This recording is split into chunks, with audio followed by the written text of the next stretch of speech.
Welcome to Tales by Imon. Tonight, we begin a new story. The Corporation That Sells Memories. Chapter 1. The rain in Seattle wasn't just weather, it was a state of mind. It fell in persistent gray sheets, blurring the edges of the skyscrapers until the city looked like a watercolor painting left out in a storm. For Liam Walker, the view from his sterile 40th floor apartment matched the landscape of his mind, washed out, monochrome, and cold. He stood at the window, nursing a cup of coffee he couldn't taste. It had been 18 months since Sarah. 18 months since the world had color. The problem wasn't the grief. Grief, he was learning, was a living thing. A heavy, dark animal that had moved into his apartment and now slept at the foot of his bed. He could live with the animal. The problem was the fading. He pulled his worn leather wallet from the back pocket of his jeans. He flipped it open to the only picture he kept. Sarah, smiling at a farmer's market, her red hair caught in the sunlight. Her eyes. What color were they, exactly? He squinted. In the photo, they were just pixels. In his memory, they were vague. Were they a bright, clear green, like sea glass? Or were they hazel, flecked with gold? He couldn't be sure anymore. He tried to summon the sound of her laugh, the way it used to bubble up when he told a bad joke. Was it a high, bright giggle, or a low, warm chuckle? The audio file in his head was corrupted. This was the new terror. The realization that the animal of grief was not just occupying his space, it was consuming the very artifacts he was trying to protect. Sarah was being erased, not by death, but by time. By the sheer, grinding inefficiency of human memory. He snapped the wallet shut. His gaze drifted across the rain-slicked street below, to the building that had been quietly mocking him for the past 6 months. Etherea Memories. The building itself was an architectural marvel of polished black obsidian and seamless glass, a monolith that seemed to absorb the light rather than reflect it.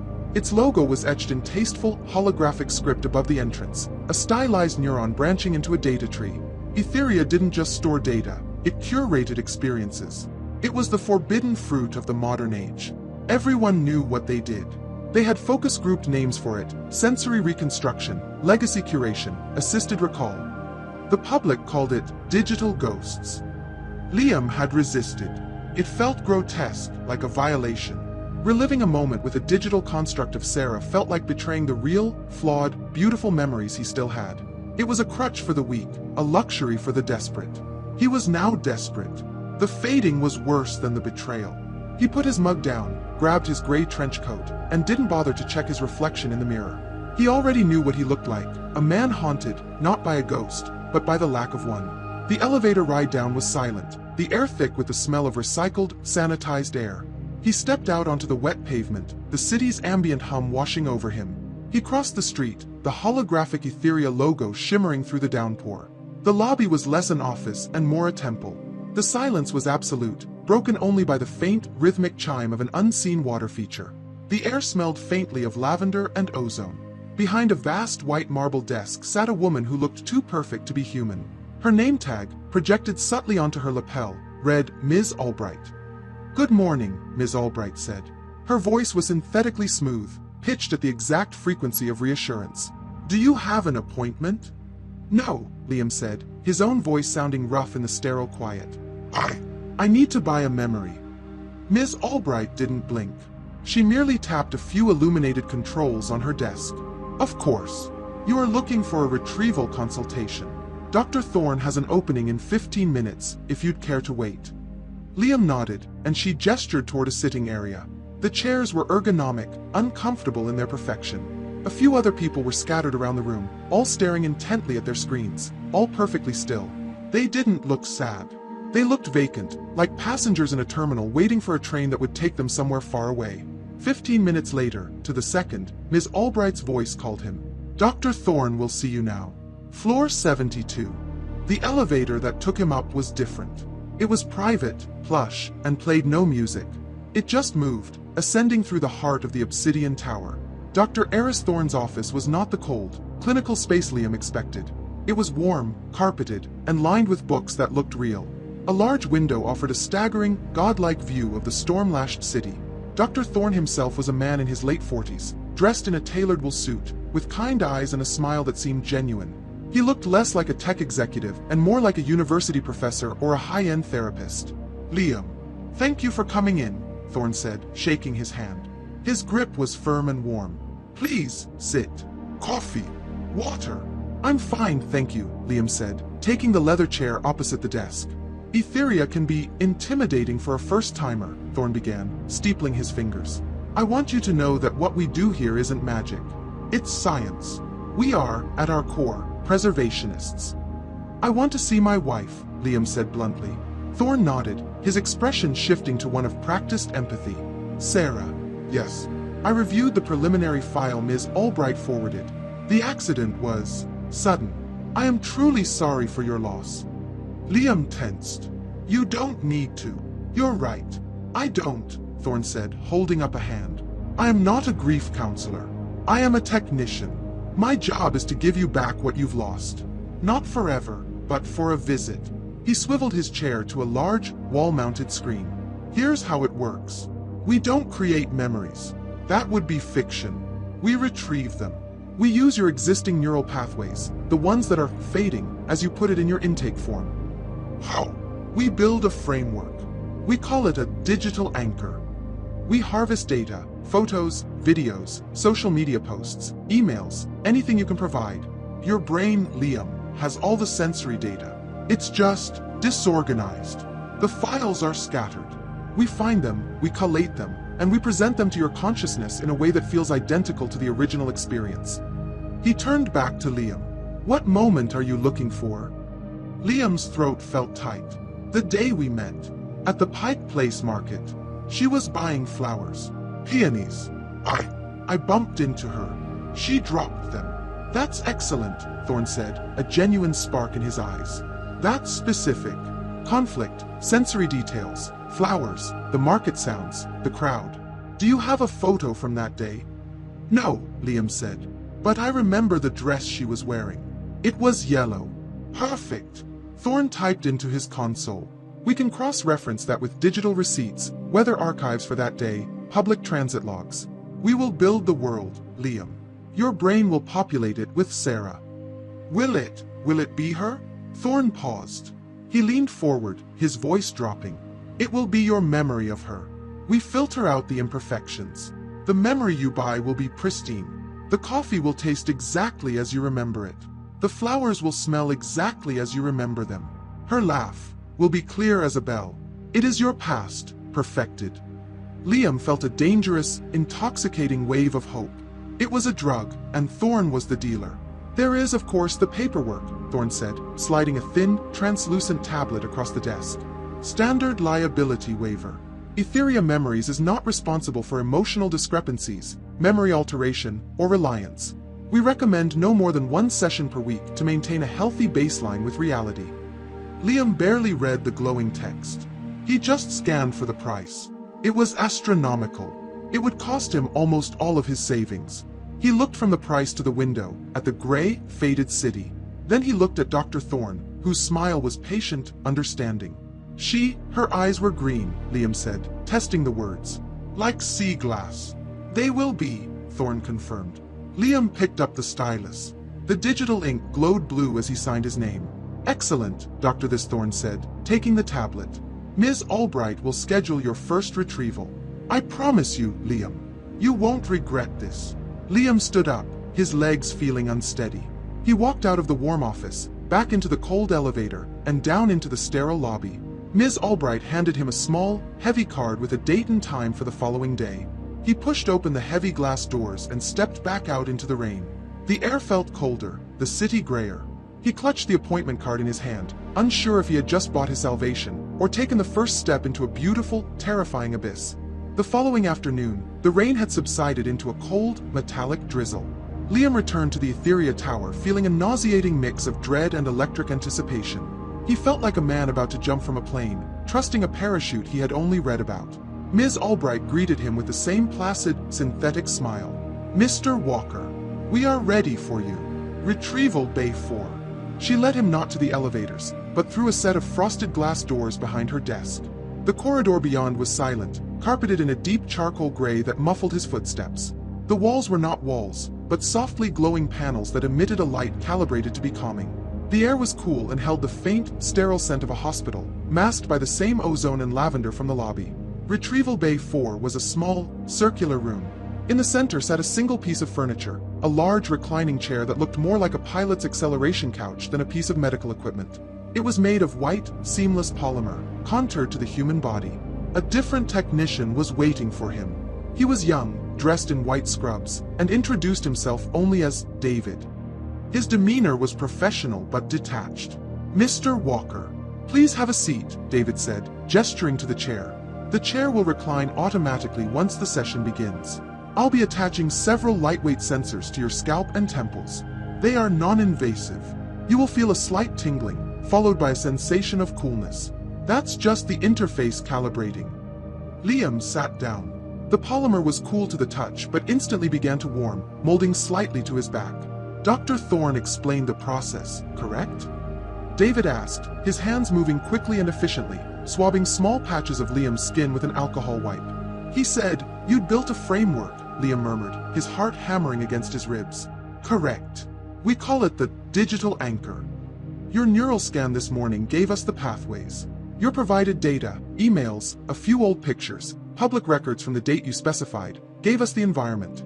Your brain will do the rest. The system simply guides you. It clears the static." David attached the last sensor to Liam's right temple. "We are aiming for the memory you described. Pike Place Market. The first encounter.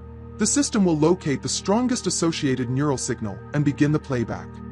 "Will I be able to control it?" "No," David said plainly. "This is a retrieval, not a simulation. You are a passenger. You are revisiting, not revising. The session is calibrated for precisely 7 minutes of perceived time. The memory will play, and then you will be brought back. Are you ready?" Liam looked at the blank white ceiling. "Yes." "All right. Initiating retrieval. You may feel a brief moment of disorientation." David dimmed the lights from a wall panel. The chair hummed and gently reclined Liam into a zero-gravity position. A sleek, curved visor, much like a pair of high-tech sunglasses, extended from the headrest and settled gently over his eyes. It was not opaque. He could still see the dim outline of the room. Then, the coolness came, just as David had described. A tingling sensation, like ice water being injected directly into his mind, spread from his temples. The dim room dissolved. It wasn't a fade to black. It was a snap. The first thing he registered was the smell. Brine, fish, damp concrete, and peonies. A wave of sharp, sweet floral fragrance so potent it made his chest ache. The second was the sound. The roar of a crowd. A vendor shouting, "Fresh halibut, get your halibut." The distant, off-key twang of a bluegrass banjo. And rain. Not the heavy Seattle gloom of the present, but a light, misty spray that felt cool on his face. Liam opened his eyes. He was standing under the iconic red, Public Market Center sign. It was 10 years ago. He was younger. He could feel the vibrant energy in his own body, a coiled spring of ambition and nervous energy. He was late for a job interview, clutching a leather portfolio in his left hand. It was all exactly as he remembered. No, it was better. It was flawless. The colors were saturated, the sounds were crystal clear, the focus was razor sharp. This was his memory, run through a processor, remastered in ultra-high definition. "Watch it, buddy," someone grumbled. "Sorry," Liam mumbled, sidestepping a man hauling a crate of apples. He was pushing through the crowd, trying to get to the exit, and then he saw her. She was standing at a flower stall, the one right by the brass pig. She was haggling with the vendor, her back to him. She was wearing the yellow dress. He'd forgotten how bright it was, a patch of defiant sunshine against the gray market day. Her hair, that impossible shade of copper red, was tied up in a messy bun. His heart wasn't hammering now. It was stopped. He was walking faster, trying to get around her. He turned to squeeze past a tourist taking a photo, and that's when he collided with her. "Oh," she yelped.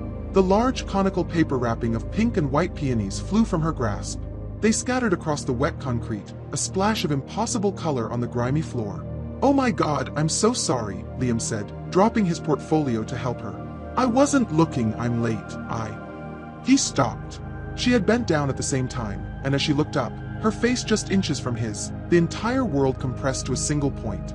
Dr. Thorne was right. They were green. Not just green. They were sea glass. They were emeralds. They were every shade of green he had ever dreamed of, flecked with gold, and they were looking at him with mild annoyance that was quickly melting into amusement. And then she laughed. It was a sound he hadn't heard in 18 months, a sound the photo albums and his own failing mind could not reproduce. It wasn't a giggle, it was a low, warm chuckle that started in her chest. It was the sound of wood smoke and honey. "Well," she said, her voice a perfect, clear recording. "You've definitely ruined my peonies." "I'll buy you new ones," Liam said, his voice sounding breathless. "I'll buy all of them. I'm Liam." "Sarah," she replied, and her smile, it lit up the entire market. It was the original file, uncorrupted. He could feel the rough texture of the concrete under his palms as he gathered the bruised flowers. He could smell her perfume, something light, like citrus and rain. He could see the single freckle just above her left eyebrow, a detail he was terrified he had invented, but here it was. Proof. "You're staring," she said, still smiling. "I know," he replied. "I'm sorry. It's just, I think I'm going to be very late for my interview." "Good," she said, taking the ruined flowers from him. "That gives you time to buy me a coffee to go with the new flowers you're getting me." He was about to answer. He was about to say yes. He opened his mouth, and the world vanished. The smell of fish and peonies was gone, replaced by ozone. The sound of the market was gone, replaced by a high-pitched, electronic whine. The brilliant, vivid color of her dress was gone, replaced by the dim, sterile white of the ceiling. Liam gasped. It was like being pulled from a warm bath and thrown into a snowbank. The visor retracted with a soft click. David, the technician, was standing over him, his face impassive. "Retrieval complete. Please sit up slowly. Disorientation is normal." Liam sat up, his hands shaking. He felt physically sick. The transition was too violent. He looked down at his hands, half expecting to see concrete dust and peony petals. They were just his own, empty, trembling hands. The memory," Liam stammered. It stopped. We were talking. The session was calibrated for 7 minutes, Mr. Walker. That was the end of real, so to speak. Your brain anchored the encounter, and the system played it until the parameters concluded. Liam swung his legs over the side of the chair. He felt hollowed out, as if he'd been given a feast and had it snatched away after the first bite. But the taste was still on his tongue. "I need to go back," he said, standing up too quickly. The room tilted. "We recommend a 24-hour assimilation period, Mr. Walker," David said, his voice firm, holding a tablet. "Your neural pathways have undergone significant stimulation. They need to rest." "No, I need to book another one. Tomorrow." David just looked at him. "You can schedule that with Ms. Albright at the front desk." Liam walked out of the retrieval bay, his footsteps echoing in the quiet, glowing corridor. He felt alive, more alive than he had in months. The gray of the real world seemed insignificant. He burst into the lobby. Ms. Albright looked up, her expression unchanged. "Mr. Walker, I trust the session was satisfactory." "Yes," Liam said, his voice hoarse. "I need another. Tomorrow. Same time." "Of course." She tapped on her desk terminal. "Dr. Thorne has also authorized you for extended duration packages, should you be interested. And our new sensory enhancement, beta." Liam wasn't listening. He was just looking at the holographic logo on the wall. Etherea, the black obsidian monolith. It wasn't a tomb. It was a time machine. He paid for the next session without a second thought, the cost seeming trivial now. He had seen her. He had heard her laugh. As he walked out of the tower, the cold Seattle drizzle hit his face, but he didn't feel it. He was already back in the market, standing in a pile of ruined flowers, looking into a pair of perfect, sea-glass green eyes. He had his drug, and he knew, with terrifying certainty, that he would do anything for another hit. Liam didn't sleep. To sleep was to risk dreaming, and his own dreams were now pale, blurry imitations. They were low-resolution copies of the high-definition product Etherea sold. He spent the 24 hours in a state of agitated waiting, pacing his apartment, the gray city a meaningless backdrop. The animal of grief was quiet, sated by the 7-minute feast. But a new, hungrier animal had taken its place, a sharp-fanged creature called anticipation. When he returned to Retrieval Bay 4, he was no longer a mourner. He was a customer. He was a user. David, the technician, greeted him with the same flat professionalism. "Mr. Walker, please have a seat. Did you experience any significant disorientation following the last session?" "I was fine," Liam lied, settling into the chair. "I'm ready." He didn't want to talk. He just wanted the visor. "Very well. We have a new memory anchor loaded. The data you provided from your 3rd anniversary. The cabin at Lake Catches. No, Liam said, so sharply that David paused. Not that one. I want a simple one. A Sunday morning. In our old apartment. The one on Beacon Hill. David raised an eyebrow, a flicker of something almost human in his detached expression. Mr. Walker, the system is calibrated for high-impact sensory events. Anniversaries, first meetings, they provide stronger anchors. She was making pancakes, Liam said, his voice low and urgent. The sunlight, it came through the kitchen window. I want that. I want the pancakes. David held his gaze for a moment, then shrugged. As you wish. The retrieval will be less structured. We will have to follow your lead. Locating anchor. Beacon Hill, Sunday. Initiating. The visor slid down. The coolness flooded his temples. Snap. The smell of burnt toast and strong, chicory coffee. The sound of a radiator hissing. And the low, off-key hum of Sarah singing along to a song on the radio. He was in their old apartment. It was cluttered, messy, and achingly real. Sunlight, just as he'd ordered, streamed through the dusty window, illuminating floating dust motes like tiny, golden insects. Sarah was at the stove, her back to him. She was wearing his old gray college sweatshirt, the one with the frayed cuffs, and a pair of fuzzy socks. Her red hair was a disaster, piled on top of her head. She was holding a spatula like a microphone. You're up, she said without turning. I saved you the first pancake, which is always the ugly one. It's tradition. He walked up behind her, and the Etherea system allowed him to feel. He could feel the warmth radiating from the stove, the worn linoleum sticky under his bare feet. He put his arms around her waist, burying his face in her messy hair. It smelled like sleep and coconut shampoo. You're burning the second one, he whispered. Darn it, she laughed, turning in his arms. Her face was bright, free of makeup, and her green eyes were clear and sleepy. Good morning. She kissed him. It wasn't the chaste, spectral kiss of a memory. It was a complete, sensory event. He could taste the mint toothpaste she used, feel the chapped skin of her lips. It was warm. It was real. It was her. He held her, and for 7 perfect minutes, the world was whole.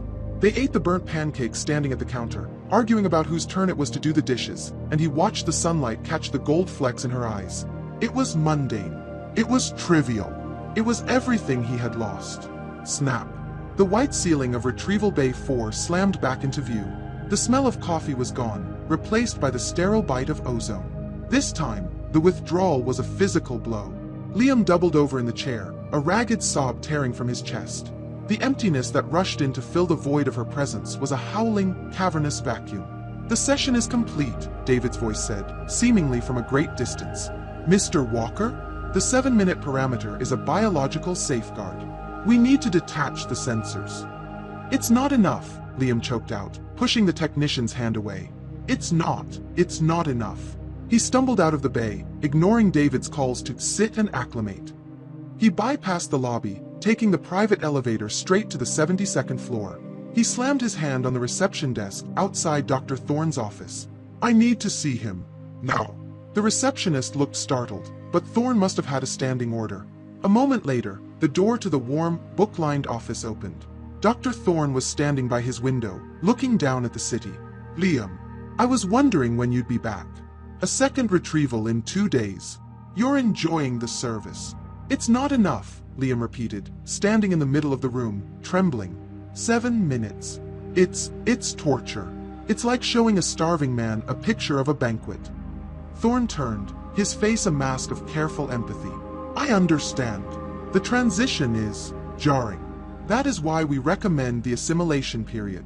To reacclimate to your baseline reality. I don't want my baseline reality. Liam shouted, his voice cracking. I want that. I want the one you're selling. Her laugh. The smell of her hair. The real world, it's gray. It's static. Your product is better than the original, but the dose is too small. Dr. Thorne was silent for a long moment. He walked to his desk and tapped on his console. What you are experiencing, Liam, is what we call sensory dissonance. Your brain has been presented with a perfected, curated past. It is, by design, more compelling than the present. Most clients find a balance. A weekly visit, a digital vacation to remind them what they loved. I'm not most clients. I need more. Thorne looked at him, his gaze analytical, like a doctor assessing a patient. We have options. 4 preferred clients. They are not widely advertised. They carry certain risks. Liam stepped closer. What risks? Memory bleed. Emotional transference. A difficulty in distinguishing the retrieval from the present. I don't care. What are the options? Thorne steepled his fingers. 2 things. First, the extended duration package. It bypasses the 7-minute safeguard. We can offer up to 30 minutes, but the neural strain is significant. It is costly, in every sense. Liam's mind was racing. 30 minutes, an entire episode, a full conversation. And the second thing? It's a beta program, Thorne said, lowering his voice. Something our technicians have been developing. We call it sensory enhancement. Ms. Albright mentioned it. What does it do? Right now, you are a passenger. You are watching a flawless movie of your own past. The enhancement, it's a different level of processing. It unlocks haptics, scent profiles, taste. It's not just watching the memory, Liam. It's living it. The system actively stimulates your sensory cortex. When you smell the pancakes, you're smelling them, not just remembering the smell.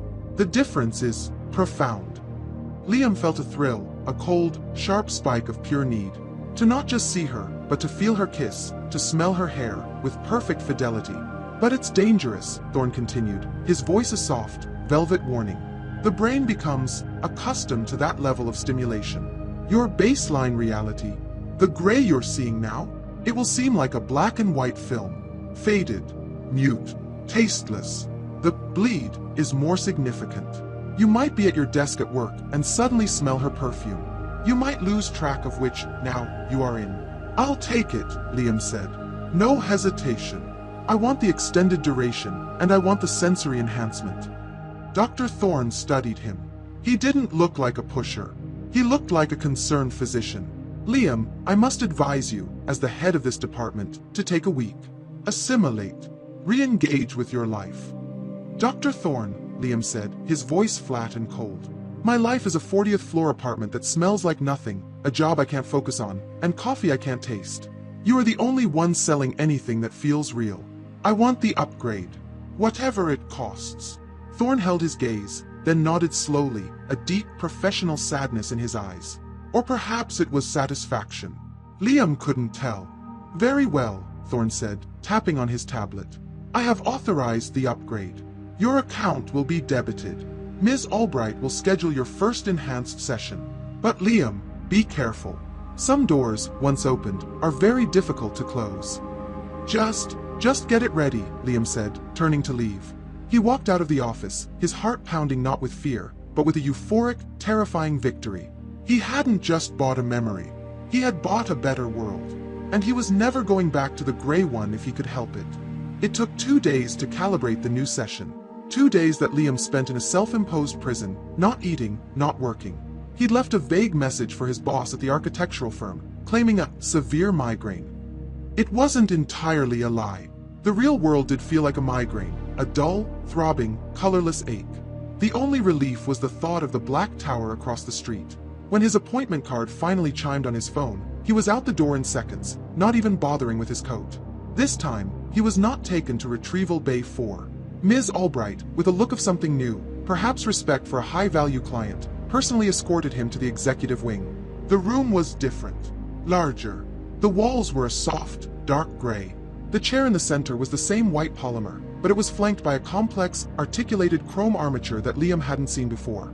David was there, but so was another technician. They moved with a new seriousness.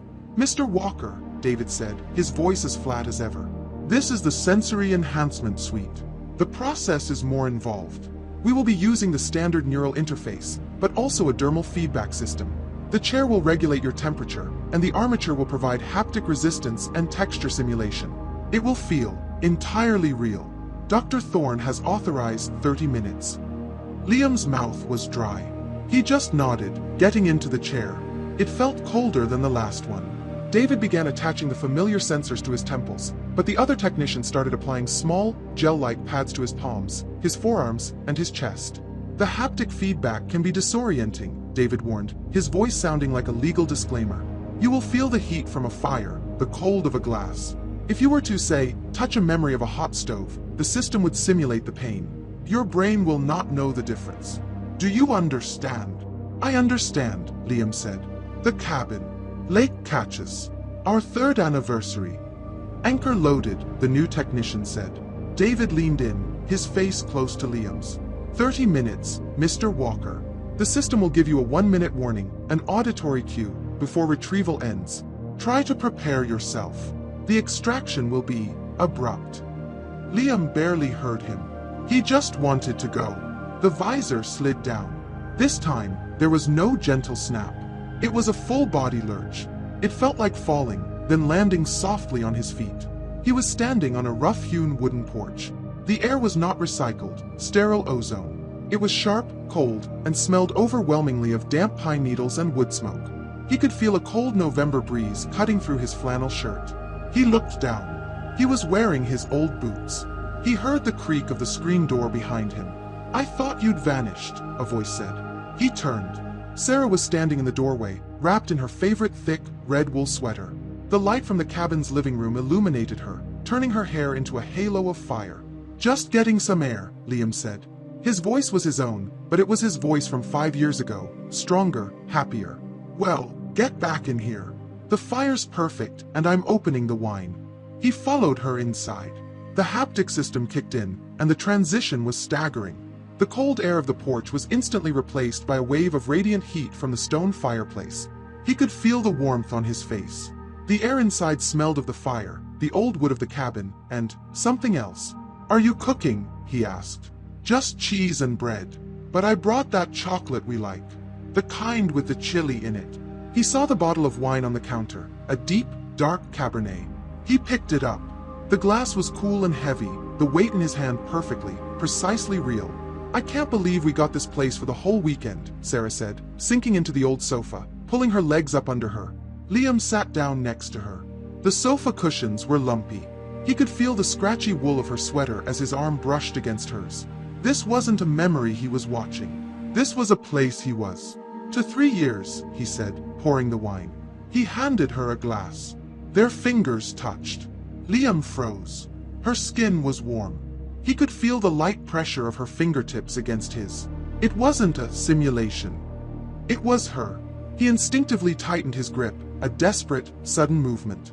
Hey, she laughed, pulling her hand back. Easy. You're going to make me spill it. Her laugh. The full, warm sound, identical to the market memory, but now it was directed at him. Sorry, he breathed. I'm just happy to be here. Me too. She leaned her head on his shoulder. He could feel the weight of it, the softness of her hair against his cheek. He turned his face, inhaling. Coconut shampoo and citrus. The sensory enhancement was perfect. They sat there for what felt like an eternity. They talked. Not just the script he'd remembered, but a real conversation. He asked her questions he'd forgotten the answers to. She told him a long, rambling story about a new, annoying client at her graphic design firm. He was mesmerized. He wasn't just retrieving a memory, he was making a new one.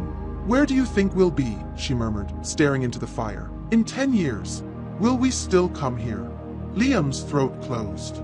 The question was a landmine. He knew the answer. In 10 years, she would be gone. He would be a hollow shell of a man, paying a corporation a fortune to sit in a chair and pretend. But he couldn't say that. This was his memory. We'll be right here, he said, his voice thick. But we'll own the place. And we'll have kids. A dog. A really, really big dog that hogs the fireplace.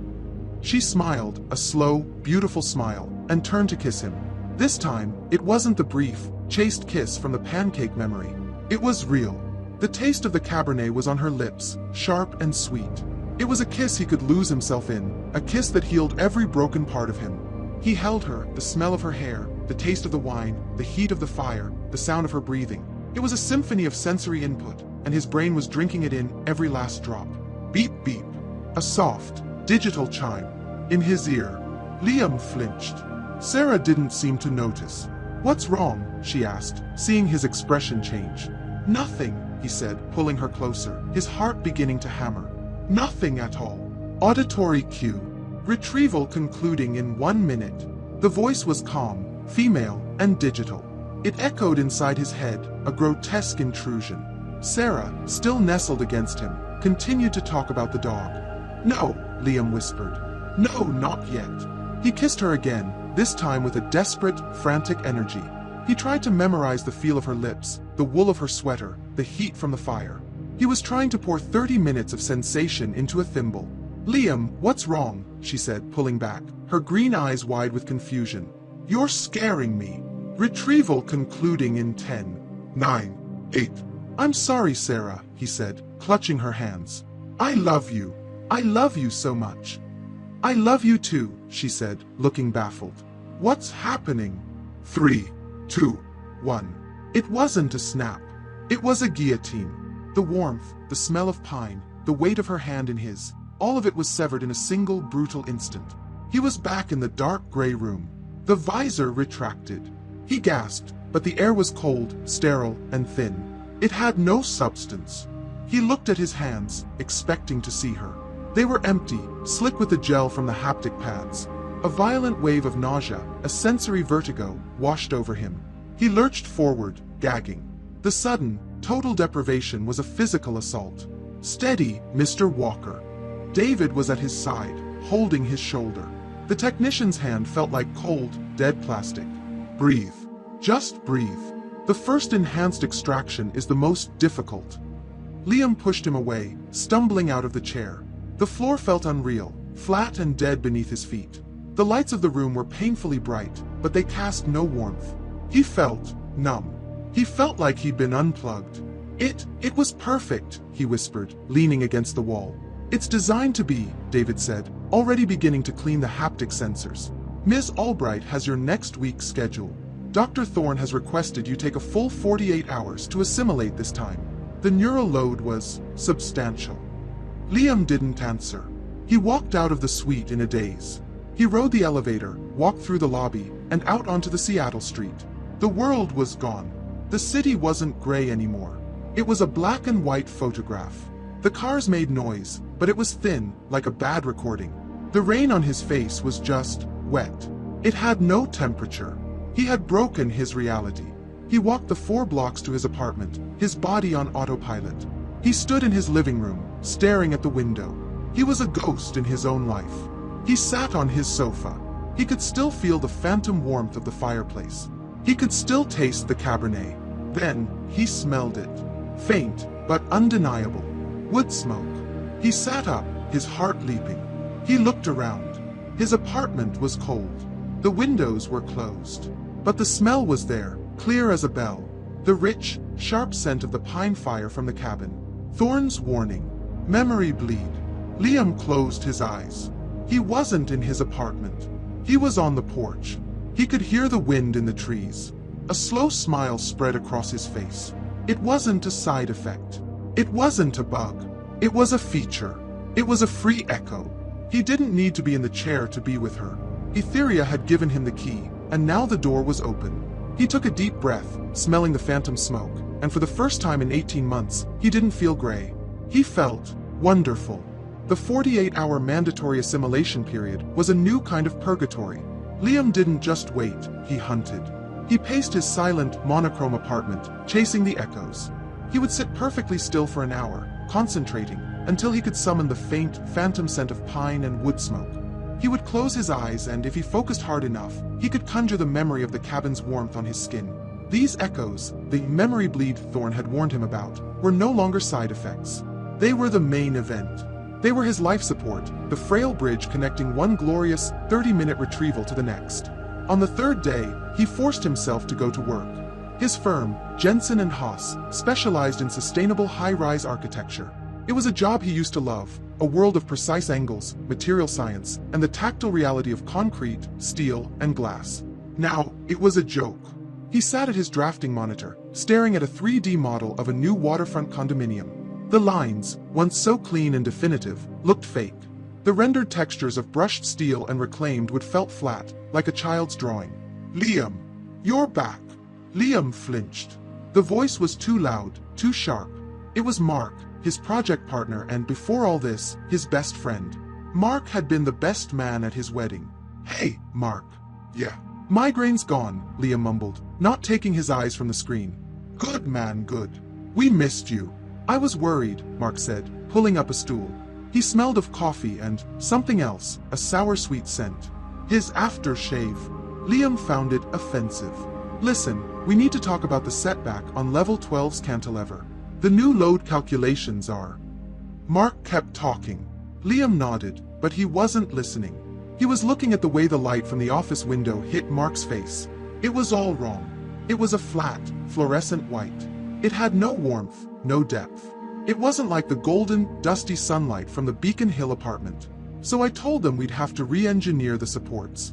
Liam, are you with me? What? Liam snapped back, his focus breaking. The supports. On the condo. Are you okay? You look terrible, man. I'm fine. Just tired. Liam tried to focus on the screen, but then it happened again. Coconut shampoo and citrus. It was faint, but it was there, cutting through the smell of stale coffee and Mark's aftershave. Sarah. She was standing right behind him. He could almost feel the warmth of her hand on his shoulder. He turned his head slightly, expecting to see her. There was only Mark, his face creased with genuine, artless concern. The disappointment was so sharp, Liam felt a flash of anger. Liam. Look, I know it's... I mean, we all still miss her, Mark said, his voice softening. I was just telling Jess the other night about that time at the lake. Remember? When she tried to water ski and ended up losing her swimsuit. Liam went rigid. He remembered that day. But the memory was fuzzy. The water was cold. Sarah had been embarrassed and, later, angry. It was a messy, human memory. It was flawed. You're wrong, Liam said, his voice quiet. What do you mean? I was there. She came out of the water wrapped in your jacket. Her swimsuit didn't come off, Liam said, a strange, cold certainty in his voice. The strap just broke. And she wasn't angry. She laughed about it. We drank beer on the dock after. The sun was setting. It was perfect. Mark stared at him. No, man. She was livid. You had to dive for like 20 minutes to find it. We didn't laugh about it until hours later. Don't you remember? Liam looked at his friend, his oldest friend, and he felt nothing but pity. Mark was trafficking in a broken, corrupted file. A cheap, bootleg copy. Liam had the remastered director's cut. He had the Etherea version. He'd relived that lake trip last week. It was perfect. The water was warm. Her laugh was clear. He hadn't dived for her suit. Wait. He blinked. Had he retrieved that memory? The cabin, the market, the pancakes, yes. And the lake. He paid extra for the lake trip. The system had, as Dr. Thorne promised, filtered out the imperfections. I remember what I remember, Mark, Liam said, turning back to his screen. Let's just talk about the load calculations. Mark was silent for a full minute. You're right. Okay. The supports. He left an hour later, the problem unsolved. Liam couldn't focus. He kept trying to smell the wood smoke, but all he got was Mark's damn aftershave. He packed his bag at 3 p.m. and left. He walked home, but the city was an obstacle course. The noise of the traffic was a physical pain. The crowds were a gray, shuffling mass of blurry faces. He felt like a deep-sea creature brought to the surface too quickly. The pressure of this thin, flat reality was excruciating. He got to his apartment and barricaded the door. He had 2 days until his next session. He couldn't make it. He looked around the sterile room. His eyes landed on his bookshelf. His collection of rare, first-edition novels. His father's vintage watch in a glass case. His high-end audio system. They were just things. They were anchors to a world he no longer belonged to. They were currency. He picked up his phone and didn't call his office. He didn't call Mark. He called Ms. Albright at Etherea. Ms. Albright. It's Liam Walker. I have a problem. Is it a problem with the service, Mr. Walker? Her smooth, synthetic voice replied. No. The service is perfect. I need an earlier appointment. I can't wait until Thursday. I'm afraid the 48-hour assimilation period is mandatory, Mr. Walker. Dr. Thorne is very clear on the neural rebound protocols. No, you don't understand, Liam said, his voice cracking with a desperation that shamed him. I'll pay double. I'll pay triple. There was a pause. The soft sound of tapping. Mr. Walker, your account is significantly depleted. The enhanced sensory package is our premium product. I have assets, he said quickly. He looked at his father's watch. I can liquidate. I need it. Today. Please. Another pause, longer this time. Dr. Thorne has authorized a priority scheduling option for clients with unique needs. It requires a substantial one-time buy-in, but it would allow you to bypass the mandatory cooldown period. Once. How much? She told him. The number was obscene. It would cost him his entire audio system and the watch. Done, Liam said, without hesitation. I'll wire it. When can I come in? We have an opening in Retrieval Bay 7. In 1 hour. I'll be there. He hung up and immediately began the wire transfer. He was liquidating his past to pay for his past. It made a strange, perfect sense. He felt a wave of profound, blissful relief. He grabbed his keys and headed for the door, not even bothering to lock it. As he stepped into the hallway, he took a deep breath. There it was. Stronger this time. The smell of fresh-baked bread and chili-infused chocolate.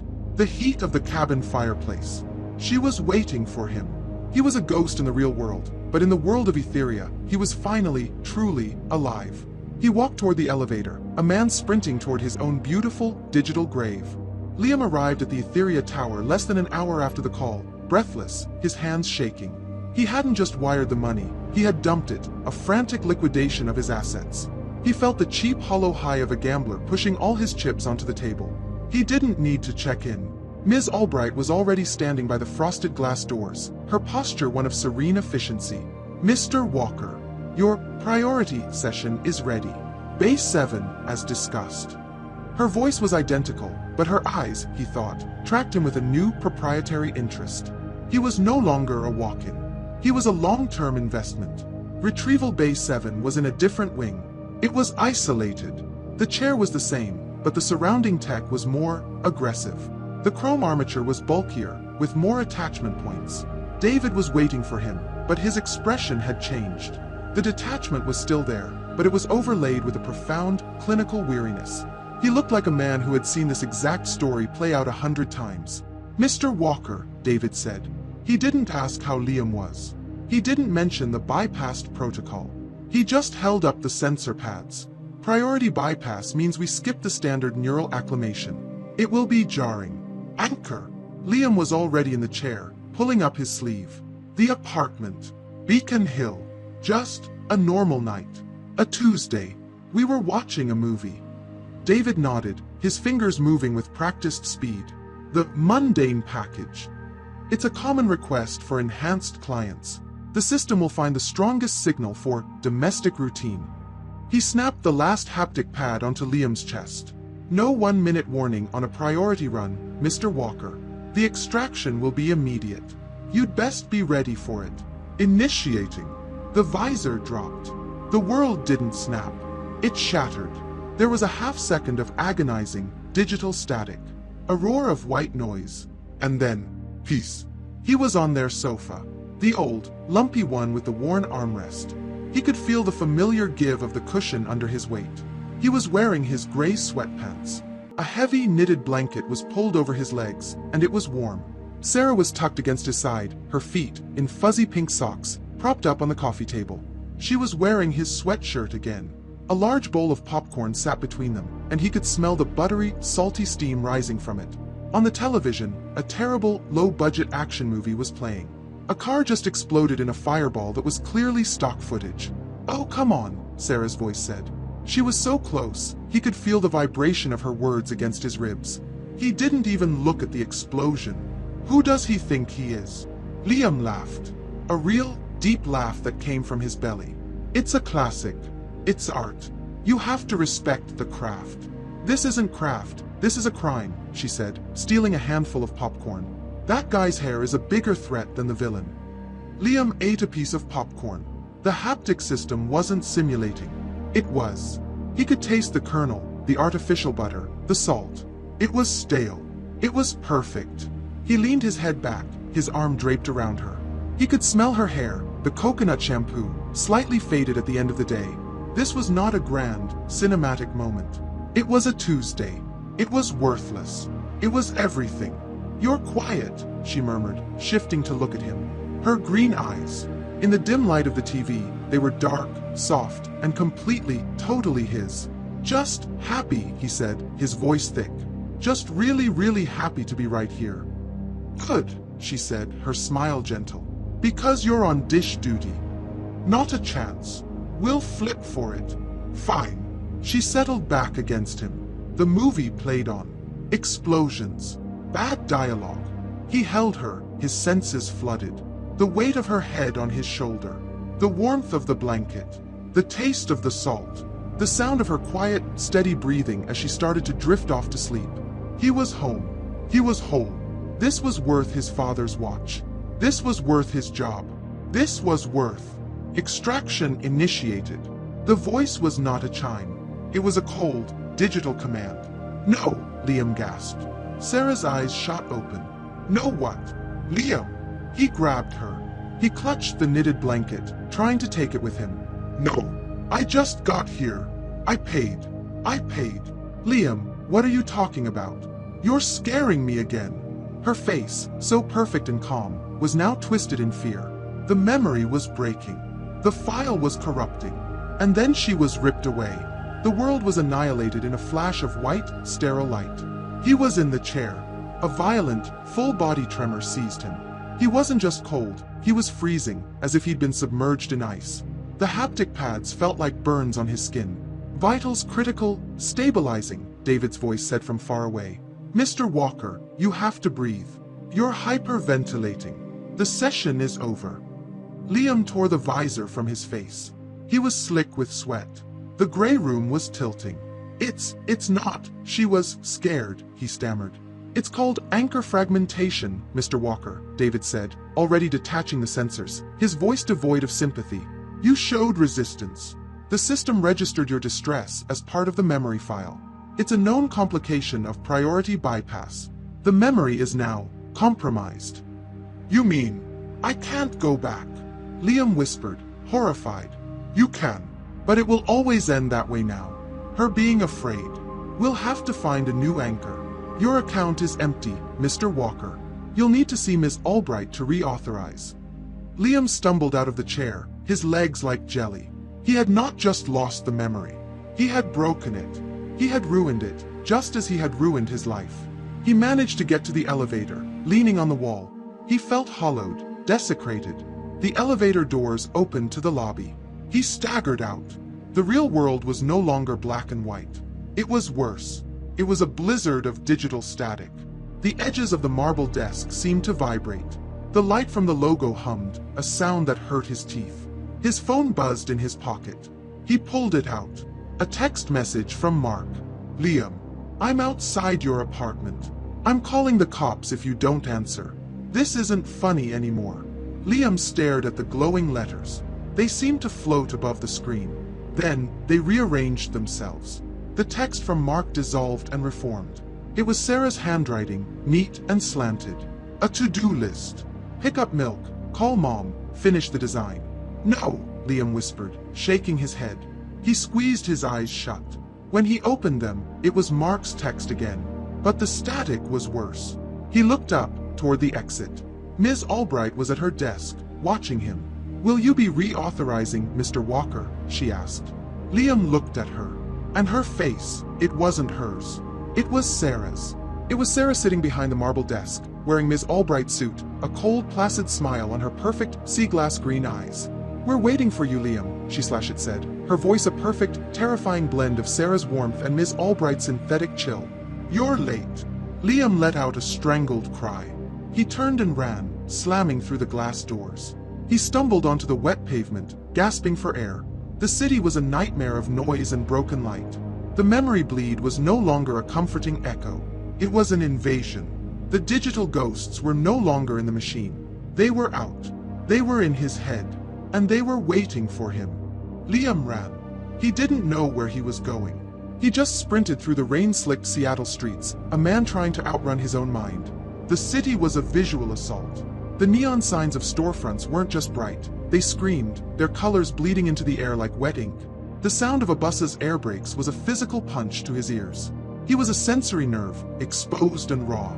The digital static that Etherea had pumped into his brain was now his only reality. He saw Sarah's face in the reflections of puddles. He heard her panicked voice. "Liam, what are you talking about?" In the cry of a distant siren. He had broken the memory. He had terrified the ghost.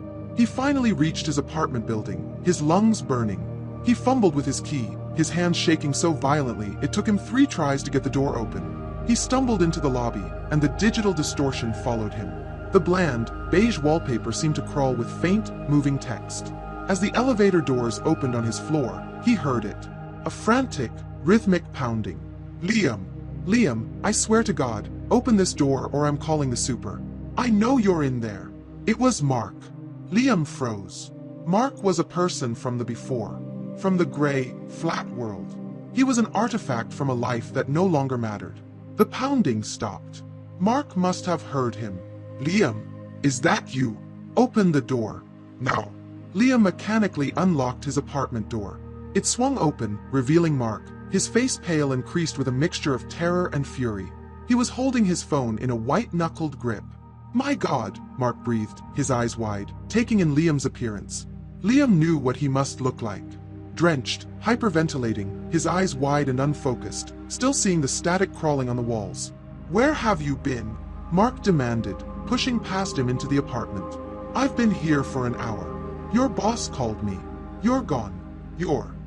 Mark's eyes scanned the living room, and his voice trailed off. He saw the empty space where the high-end audio system had been. He saw the empty glass case on the bookshelf. "Liam, where is your father's watch?" Liam didn't answer. He walked to the window, staring out at the city that wasn't real. "It doesn't taste right," Liam whispered. "What? What doesn't taste right?" Mark said, following him. "Liam, talk to me. You look like you're coming off the worst bender in history. What are you on?" "The coffee," Liam said, his voice hollow. "In the morning. The pancakes. It's not right anymore. I broke it." She was scared. "Pancakes? Liam, you're not making any sense." Mark grabbed his shoulder, forcing him to turn around. "I'm your friend, man. I'm trying to help you. You're selling your stuff. You're selling your dad's watch. Is it gambling? Is it drugs? Just tell me." The concern in Mark's voice was so flat. It was a single, monotone note compared to the symphony of the Etherea retrievals. Liam looked at his friend, at his worried, fleshy, real-world face, and felt a profound wave of revulsion. "You're too loud," Liam said, pulling away. Your aftershave. It smells wrong. It's too simple." Mark recoiled, hurt and confused. "Wrong? It's the same crap I've always worn. What is wrong with you?" It's not enhanced," Liam stammered, his mind struggling to find the words. "It's just one note. It's all black and white. Don't you see it? It's so gray." Mark stared at him. The anger in his face was slowly being replaced by a dawning, terrible understanding. "Etherea," Mark whispered. Liam went still. "Oh God," Mark said, running a hand through his hair. "That's it, isn't it? You've been going to that place. The digital ghosts. I've heard the stories, but I thought they were, I don't know, for billionaires. Liam, how much have you spent?" It's not about the money," Liam said, his defenses crumbling. The static was receding, the hallucinations fading, and the familiar, crushing emptiness of his baseline reality was rushing in. The withdrawal was beginning. "You don't understand. I saw her. I held her hand. I smelled her hair. Liam, that's not her. It's better." Liam roared, his voice cracking. "It's perfect. It's our life with all the bad parts cut out. It's the good stuff, Mark. The real stuff." "That's not real," Mark shouted back. "This is real. This messy apartment. Your job. Me. The friend who is standing right here, trying to pull you back from the edge. Sarah is gone." The words hit Liam like a physical blow. He collapsed onto the sofa, the fight draining out of him, replaced by a cold, desolate ocean of despair. I broke it, he whispered, burying his face in his hands. I went back, the movie night, and I got scared at the end. And I scared her. And David, the technician, he said it's permanent. It's corrupted. I can't go back. I destroyed it. I destroyed her. Mark sat down next to him, his posture rigid, his mind clearly reeling. He was quiet for a long time. Okay, Mark said finally, his voice low and firm. Okay, so, you're an addict. Not of a drug. Of a memory. Of a machine. Liam didn't respond. He just sat, trembling, as the last vestiges of the sensory enhancement faded. The phantom smell of wood smoke was gone. The faint echo of citrus was gone. His apartment was just his apartment, cold, silent, and smelling faintly of dust. The silence was unbearable. The withdrawal was a suffocating vacuum. Right, Mark said, standing up. He went to the kitchen. Liam heard the sound of the coffee grinder, a harsh, mechanical screech that made him wince. I'm making you coffee, Mark called out. Real coffee. And you're going to drink it. Then you're going to eat something. You're not going back there. We're going to get you help. Like digital rehab or something. I don't care. But you're done. You hear me? You're done. Mark brought him a mug of coffee. It was black and steaming. Liam took it, his hands shaking. He sipped it. It was nothing. Hot water with a bitter, ashen aftertaste. It had no depth, no complexity, no memory attached. It was just fuel. He put the mug down, his stomach turning. He was in hell. The digital heaven was locked, and his ticket was gone. His best memory was now a horror show. He needed a new one. The thought was sharp, immediate, and overpowering. He couldn't go back to the movie night. He couldn't go back to the market. He'd overused it. He couldn't afford the cabin. He needed a new anchor. He needed a new, pristine memory, one that Etherea hadn't touched. But to build a new anchor, Etherea needed new data. Photos, videos, letters. He had given them everything. His digital footprint was exhausted. He looked at Mark, who was in the kitchen, aggressively making toast. Mark was useless. His memories were the flawed, corrupted, real-world versions. Liam's phone was on the coffee table. He picked it up.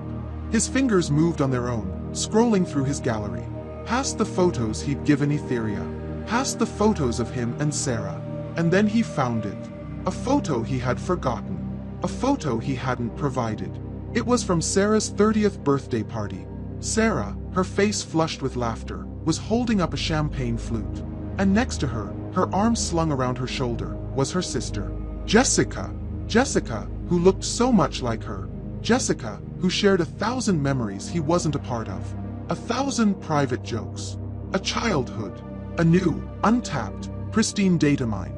Liam's heart began to pound, a slow, heavy drumbeat. He had given Etherea his memories. But that was only half the story.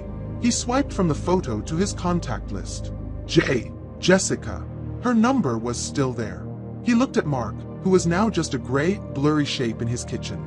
Mark was trying to chain him to this dead world. But Jessica had the key to a new one. All he had to was ask. Mark stood in the kitchen, a statue of helpless frustration, a piece of burnt toast in his hand. He was the embodiment of the real, gray, tasteless world that Liam could no longer tolerate. Liam looked at his phone, the photo of Sarah and Jessica glowing like a key. Then he looked at Mark. The addict took over. The cold, calculating part of his brain that Etherea had nurtured saw Mark not as a friend, but as an obstacle. A jailer. You're right, Liam whispered, letting the phone drop to the sofa cushion. He manufactured a tremor in his hands. He summoned the memory of the extraction, the real physical pain, and allowed it to rise to the surface as tears. Oh God, Mark. What have I done? He buried his face in his hands, performing a perfect, broken sob. My dad's watch. I sold it. For what? A movie. Mark's entire posture softened. The anger dissolved, replaced by the weary, profound relief of a rescuer. He dropped the toast onto a plate and crossed the room, sitting awkwardly on the edge of the coffee table. It's okay, man, Mark said, patting Liam's knee. It's just stuff. We can get it back. We can go to a pawn shop. No, it's Etherea, Liam choked out, feeding his friend the words he needed to hear. It's a drug, Mark. It's a drug and I'm sick. You were right. You saved me. I think you just saved my life. Mark let out a long, shuddering breath. I'm not leaving, he said, his voice firm. I'm staying right here. We're going to. I don't know. We'll watch a real movie. A stupid, bad one. I'll order a pizza. We're going to stay in this world. Okay, Liam whispered. He looked up, his eyes red. But, Mark, could you just give me an hour? Please. I'm so ashamed. I need to clean up, to take a shower, to just sit in the quiet and realize what I've done. I promise. I won't go anywhere. I can't look at you right now. I'm too disgusted with myself. Mark studied him. He saw a man at rock bottom, humiliated and broken. He didn't see the predator hiding behind the mask. Okay, Mark said, standing up. Okay, Liam. 1 hour. I'm going to go get us that pizza. The one from Giordano's, the one you like. And I'm going to get some beer. And when I come back, we're going to talk. About help. A therapist. Something. Thank you, Mark, Liam said, his voice small. Thank you. Mark nodded, gave him one last worried look, and let himself out of the apartment. The second the deadbolt clicked shut, Liam's body language changed. The slump was gone. The tears vanished. His hands were perfectly steady. He stood up, his movements quick and precise, a cold, sharp clarity in his eyes. The withdrawal, the static, the gray, it was all gone, burned away by the singular, powerful focus of his new mission. He picked up his phone. He didn't hesitate. He went to his contacts and pressed the name he hadn't dialed in 18 months. It rang 3 times. Hello. The voice was like a ghost. It was Sarah's, but not. It was slightly higher, with a different cadence. It was Jessica. Jess. Liam said. He instantly softened his voice, pulling the broken mask back on. It's Liam. Liam Walker. A sharp intake of breath on the other end. Liam. Oh my God. Hi. How are you? I'm not great, Jess, he said, letting a small, calculated crack enter his voice. I'm so sorry to call you out of the blue. I know it's been a long time. No, it's fine, she said, her voice instantly warming, shifting into the familiar gear of shared grief. Of course. I'm not great either. What's wrong? Here it was. The lie. He had rehearsed it in his head in the 10 seconds it took her to answer. It's her birthday, he lied. Next week. And I don't know. I'm not handling it well. I was trying to do something. For her. For myself. I'm trying to put together a sort of memorial. A digital scrapbook. Just something to look at. Oh, Liam, she said, her voice soft. That's a beautiful idea. Yeah, well, he said, with a dry, self-deprecating laugh. Here's the problem. I've been going through all my old photos, all our videos, and they're all just us. Me and her. The wedding. Our vacations. The woman I married. But I don't have her. The girl she was before me. There was a silence on the line.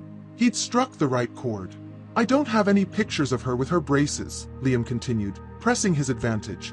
Or that stupid perm she told me about. I don't have her at her high school prom. I don't have her, your sister. I just have my wife. I know what you mean, Jessica whispered. I have all of that. Mom's house it's like a museum. I know this is a huge, insane thing to ask, Liam said, his voice trembling just enough. And please, say no if it's too hard. But, do you have anything? Anything at all? Old pictures I could scan? I feel like I'm forgetting her face. The real one. And I need to see her smile. He could hear her crying softly. He had her. No, Liam, it's not insane, she said, sniffing. I'd love to. Of course. I have boxes. Mom has. God, she has those old VHS tapes. From every Christmas. Every birthday. A jolt went through Liam. Video. Moving pictures. Audio. Pristine source data. Jess, he breathed as if in awe. But those old tapes. You can't even play them. I know. I keep meaning to get them digitized or something. But it's hard to watch them. Let me, Liam said, the words coming out fast, full of faked, noble purpose. Let me do it. Please. It would give me a project. A purpose. Don't you worry about the cost. I have a guy, a service. Professional archiving. They restore old film. Let me have them converted. As a gift. For you. For your mom. And maybe I can get a copy. You'd do that, she said, her voice full of relief. In a heartbeat. I could pick them up. Whenever you're ready. I have a box of them right here. In my apartment. I took them after. I couldn't leave them in the attic. I can meet you. No, Liam said, too quickly. He softened his tone. No, I'm a mess, Jess. You don't want to see me. Can you just drop them at my apartment? With the concierge? Anytime. No pressure. And just text me when you do. Yeah, she said. Yeah, I can do that. I'm working downtown tomorrow. I can swing by in the afternoon. Thank you, Jessica, Liam whispered, and this time, the emotion was real. It was the profound, overwhelming gratitude of an addict who had just secured his next fix. You have no idea what this means to me. You have no idea. It's good to hear from you, Liam. Even like this. We should talk more. We will, he said. Soon. I promise. Thank you. He hung up. He stood in the center of his cold, gray, silent living room. Mark was gone. Mark's pizza was irrelevant. The flat, bitter coffee was a distant memory. His apartment was no longer a prison. It was a waiting room. He walked to the window and looked out at the Etherea tower. It loomed in the dusk, a black needle against a bruised purple sky. Tomorrow, he whispered. He wasn't just getting his memories back. He was getting new ones. He was getting Sarah's childhood, her prom, her braces, a whole unexplored continent of her past. A new anchor, a pristine, uncorrupted, enhanced sensory file. The withdrawal was gone. The static was gone. He felt a terrible, soaring, electric joy. The next 24 hours were the longest of Liam's life. He didn't sleep. He sat on his sofa, his body rigid, his senses trained on a single point, the intercom to the concierge. The outside world tried to intrude. His phone buzzed relentlessly on the coffee table. Mark. A dozen texts. 5 missed calls. Liam, where are you? I'm back with the pizza. Are you okay? Did you leave? Please, man. Just text me. I'm worried sick. Liam looked at the glowing screen with the detached annoyance of a man trying to watch a film while a fly buzzes around his head. He finally picked it up and typed a simple, cold-blooded lie. Family emergency. Had to go to my parents' place. Will call you when I can. He turned the phone off. The real, gray world was now silenced. Work called. His boss. He let it go to voicemail. The message was sharp, confused, demanding to know where his quarterly projections were. It was all just noise. White static from a dead channel. His entire consciousness was focused on the box. At 2:17 p.m., the intercom buzzed. A jolt, like an electric shock, shot through him. Mr. Walker? A package for you. A miss. Jessica Alistair dropped it off. Send her up, Liam said, his voice hoarse. She's already left, sir. She said to tell you. Good luck with the project. I have the box here. I'm coming down. He didn't take the elevator. He took the stairs, 2 at a time, a frantic energy propelling him. He burst into the lobby, his hair wild. The concierge, a young man he'd never bothered to learn the name of, was holding a medium-sized cardboard box. It was sealed with old, yellowing packing tape. Thank you, Liam said, snatching it.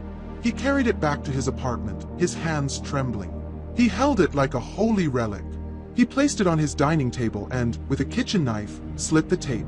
The smell that rose from the box was the first real, complex scent he'd registered in the gray world in weeks. It was the smell of attics, dust, old paper, and a faint floral note of faded perfume. It was the smell of time. Inside was a treasure trove. Stacks of old, discolored photo albums with magnetic, sticky pages. And at the bottom, wrapped in a plastic grocery bag, were 6 black VHS tapes. On their white spine labels, in a familiar, neat handwriting, Sarah's mother's, he presumed, were simple words. Christmas 92. Sarah's 10th birthday. Beach trip 95. Prom 99. This was it. This was the source code. He didn't wait. He didn't think about his promise to Jessica. The professional digitization service was 3 blocks away, across the street, inside a tower of black obsidian. He shoved the tapes into his backpack, threw on his coat, and left. He walked into the Etherea lobby, the dusty backpack feeling like a bomb strapped to his chest. Ms. Albright looked up. Her perfect smile faltered for a barest fraction of a second. He must have looked insane. Mr. Walker, you do not have an appointment. And your account. I'm not here to retrieve, Liam said, his voice low and urgent. He slapped the backpack onto the marble desk. I'm here to provide. I have new data. Source data. I need to see Dr. Thorne. Now. His tone, not desperate, but demanding, the tone of a supplier, not a user, must have worked. She tapped on her console. One moment. The private elevator opened. When Liam entered the 72nd floor office, Dr. Thorne was not smiling. He was standing, his arms crossed, his expression one of a doctor facing a profound, and perhaps dangerous, relapse. Liam, your account is frozen. Your friend, a Mr. Mark, has been calling our front desk all morning, making inquiries, demanding we release you. It's problematic. Forget Mark, Liam said. He unzipped the backpack and dumped the 6 VHS tapes onto Thorne's immaculate mahogany desk. The clatter of the plastic shells was loud in the silent office. Thorne stopped. He looked at the tapes. He looked at Liam. What? Thorne said, his voice suddenly stripped of all therapeutic warmth. Are these? Her childhood, Liam said, his breath coming fast. Christmas. Birthdays. The beach. Before me. Hundreds of hours of it. Pristine. Uncorrupted by me. By my memories. Thorne picked one up. Sarah's 10th birthday. He turned it over in his hands, his eyes alight with a new, intense, academic interest. My God, he whispered. This isn't just a photo. This is temporal data. Spatial. Auditory. This is a complete world. You can build from this, Liam said, his voice a raw plea. Not a scene. Not a room. You can build her house. Her childhood. You can make her. The girl. Before she was my wife. Yes, Thorne said, his mind clearly racing, a dozen new pathways opening. Yes, we can. We can build Sarah 1.0. A baseline model, uncolored by your romantic perceptions. The fidelity would be unprecedented. He looked up, his professional mask back in place, but his eyes were gleaming. But this is not a retrieval, Liam. This is a construction. This is our most advanced experimental work. The cost, it's beyond liquidation. You have nothing left. I don't care about the cost. But we do, Thorne said simply. We are a corporation. However, this data, this is unique. You've brought us something more valuable than your father's watch. Then do it, Liam begged. Build her, and let me in. Thorne steepled his fingers, staring at the tapes. I can propose a new arrangement. Not as a client, but as a partner. A research fellow, if you will. What does that mean? It means you give us these, Thorne said, tapping the tapes. Not loan. Give. They become the property of Etherea. We will use this data to build the Sarah Alastair baseline model. It will be an asset. One we can use for other research. To train our systems. To perfect our ghost constructs. You want to sell her? Liam felt a flicker of the old revulsion. We want to archive her, Thorne corrected smoothly. To preserve her. The most perfect, high-fidelity preservation in human history. And in exchange for this generous donation, you will be given unlimited access. No more 48-hour cooldowns. No more 30-minute limits. No more fees. You become our first resident. You will be the test pilot for this new world. Liam looked at the tapes. He thought of Jessica, who had given them to him in good faith. He thought of her mother's handwriting. Then he thought of the gray, silent apartment. He thought of the taste of ashes that was Mark's coffee. He thought of the terror in Sarah's eyes in the corrupted movie night memory. There was no choice. There never had been. Yes, Liam said. Done. I'll sign whatever you want. Excellent.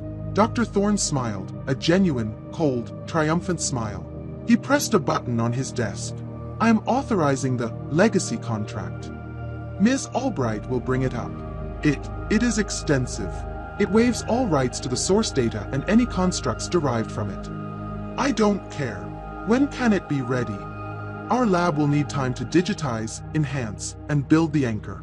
The first retrieval, the first world, let's say 24 hours. Tomorrow afternoon, a new bay will be prepared for you. One designed for extended stays. Liam nodded, his body humming with a victorious, toxic relief. He had sold her. He had sold his wife's entire childhood, her prom, her braces, her 10th birthday, all to a corporation. Ms. Albright entered with the tablet. Liam signed the glowing, multi-page document without reading a single word. He left the tower, the empty backpack light on his shoulders. He had one more day to survive the gray. One more day. And then, he was going home. Not to his apartment, but to Christmas, 1992. Liam's apartment was no longer a home. It was a pre-launch facility. The final 24 hours were spent in a state of suspended, buzzing animation. He didn't pace. He didn't chase phantom smells. He sat, perfectly still, on his sofa, preserving his energy. He was a deep-sea diver, methodically checking his equipment, his gaze fixed on the black tower across the street. The gray, flat, tasteless world outside his window was no longer a punishment. It was a temporary inconvenience, a loading screen before the real program began. He felt no remorse for Jessica. He felt no guilt over the lie. He had traded a box of dusty, useless plastic for infinity. It was the best deal he had ever made. He showered. He shaved. He ate a bland, protein-heavy meal, not for pleasure, but for fuel. He was preparing his body for a long journey. At 3 p.m. on the dot, he walked out of his apartment for what felt like the last time. He didn't lock the door. When he entered the Etherea lobby, the atmosphere had changed. Ms. Albright was not at her desk. She was standing in front of it, waiting for him. Her synthetic smile had been replaced with a look of crisp, professional acknowledgement. She was no longer a receptionist. She was a handler. Mr. Walker, she said, her voice lacking its programmed warmth. Welcome. Dr. Thorne is waiting for you in the residence wing. If you'll follow me. She led him through a new set of unmarked, black obsidian doors. The corridor beyond was not the softly glowing, calming hallway of the retrieval bays. This was a clinical, functional space, lit by harsh, white strips of light. It smelled of sterilized metal and powerful, humming electronics. It was the back end of the machine. They arrived at a heavy, soundproof door labeled simply, R1. Residence 1. Ms. Albright opened it. The room inside was not a bay. It was a medical-grade immersion suite. The central chair was gone, replaced by a full-body pod. It was a sleek, white sarcophagus, contoured to a human form and lined with a complex web of silvery, neuroreceptive fibers. Beside it stood a multi-armed console covered in biometric readouts, and an stand holding several bags of clear and milky fluids. Dr. Thorne was there, dressed not in his professorial suit, but in a crisp, white lab coat. David, the technician, stood beside him, his expression as impassive as ever. Liam, Dr. Thorne said. He didn't offer a handshake. His eyes were bright, energized, the eyes of a scientist on the verge of a breakthrough. Welcome to your new home. It's a lot, Liam said, his gaze fixed on the pod. It has to be, Thorne said, gesturing to the equipment. You are no longer a tourist. You are a resident. The retrievals, those were a splash in the shallow end. This is a deep-sea dive. The system will be providing full body support. Hydration, nutrients, waste management. You are going in for an extended duration. How long? Liam asked. Our technicians have successfully built and stabilized the first anchor from the source data, Thorne said, ignoring the question. Christmas, 1992. The Alastair family home. It's a complete, 360-degree environmental construction. But you must understand, this is a fundamental paradigm shift. Thorne stepped closer, his voice dropping. In your previous sessions, you were retrieving your memories. You were the protagonist. The system was built around your perception. This is not your memory, Liam. This is her world. It was built from her data. You are an intruder. What does that mean? She won't know me. It means, Thorne said, his voice precise, that you will be a ghost.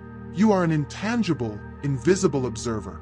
The constructs in this world, her 10-year-old self, her parents, her sister, they cannot see you. They cannot hear you.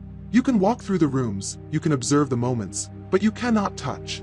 You cannot interact. You are a phantom. A cold spike of fear, the first in days, shot through Liam.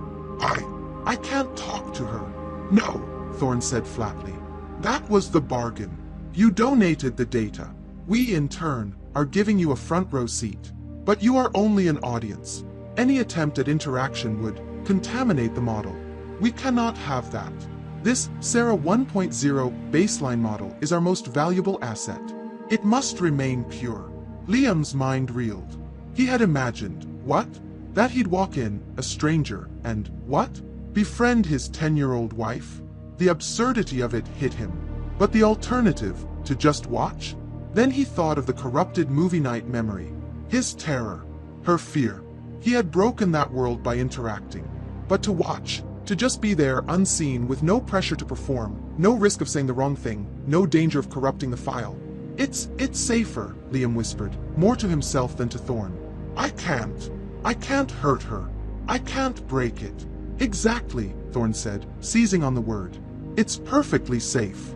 It is pure, unadulterated preservation. You can watch her grow up, Liam. You can be there for every Christmas, every birthday. An eternal, invisible guardian. Isn't that what you wanted? To just see her again? Liam looked from Thorn's sharp, analytical face to the gleaming, open pod. Yes, it was exactly what he wanted. He wanted the hit. He didn't care what form it came in. Yes, Liam said. Let's do it. Excellent. David will get you prepared. The process was invasive. He had to strip and put on a thin, fiber mesh bodysuit. David worked with cold efficiency, attaching dozens of sensors, not just to his head, but to his chest, his spine, his limbs. He was helped into the pod. It was cool, the material molding perfectly to his body. David prepped his arm. This is the primary nutrient line, he said, swabbing the vein. You will feel a small pinch. Liam felt the needle slide in. A moment later, a wave of cool, chemical calm spread through his body. Dr. Thorn has authorized an 8-hour session, David said, his voice seeming to come from a distance. The longest we have ever attempted. The pod will manage your autonomic functions. Do not be alarmed by the detachment you feel. It is normal. 8 hours, Liam breathed. An eternity of bliss. Dr. Thorn leaned over the pod, his face the last thing Liam saw. Enjoy the show, Mr. Walker. The pod's lid hissed shut, enclosing him in darkness. It was not a visor. His entire world was sealed off. The chemical calm deepened, and he felt his body go numb, a pleasant, floating paralysis. The transition was not a snap. It was a build. First, sound. A high, tinny sound. A jingle bells melody. Then, smell. Overwhelming. Sharp pine needles. A dusty, hot smell from old-fashioned Christmas lights. And sugar cookies. Baking. Then, light. He opened his eyes. He was standing in a living room. It was tacky. Garish tinsel was draped over every surface. A massive, real Christmas tree stood in the corner, covered in mismatched, handmade ornaments. The carpet was a faded, avocado green. It was 1992. He looked down. He couldn't see his body. He was, as Thorn promised, a ghost. She's cheating. Mom, Sarah's cheating at the game. The voice was high, sharp, and familiar. Jessica. Liam turned. 2 girls, both in footy pajamas, were sitting on the floor in front of a flickering, boxy television. A Nintendo console was on the carpet. One girl, with mousy brown hair, was Jessica. The other, Liam's breath, which he didn't physically have, caught in his throat. It was Sarah. She was small. Her face was rounder. Her red hair was pulled into a messy ponytail. And when she turned to yell back at her sister, she smiled. She had a full, gleaming, metallic mouth of braces. I am not, she yelled, her voice a high-pitched, childish version of the one he knew. You're just bad at it. She was alive. She was 10. She was perfect. Liam felt a wave of joy so pure, so powerful, it was almost painful. He drifted forward, an invisible cloud of consciousness. He floated right in front of her. He could see the spray of freckles across her nose, a detail he had never known. Sarah, focused on her game, stuck her tongue out in concentration. Then, laughing, she stood up to run to the kitchen. "Mom, I'm hungry." She ran directly at him. Liam braced for an impact that never came. She passed directly through him. He felt nothing, just a faint, cold shimmer, like a disruption in the data. She didn't notice. She just ran past, her laughter echoing. Liam was alone in the living room. He turned, watching her disappear into the kitchen. He was intangible. He was invisible.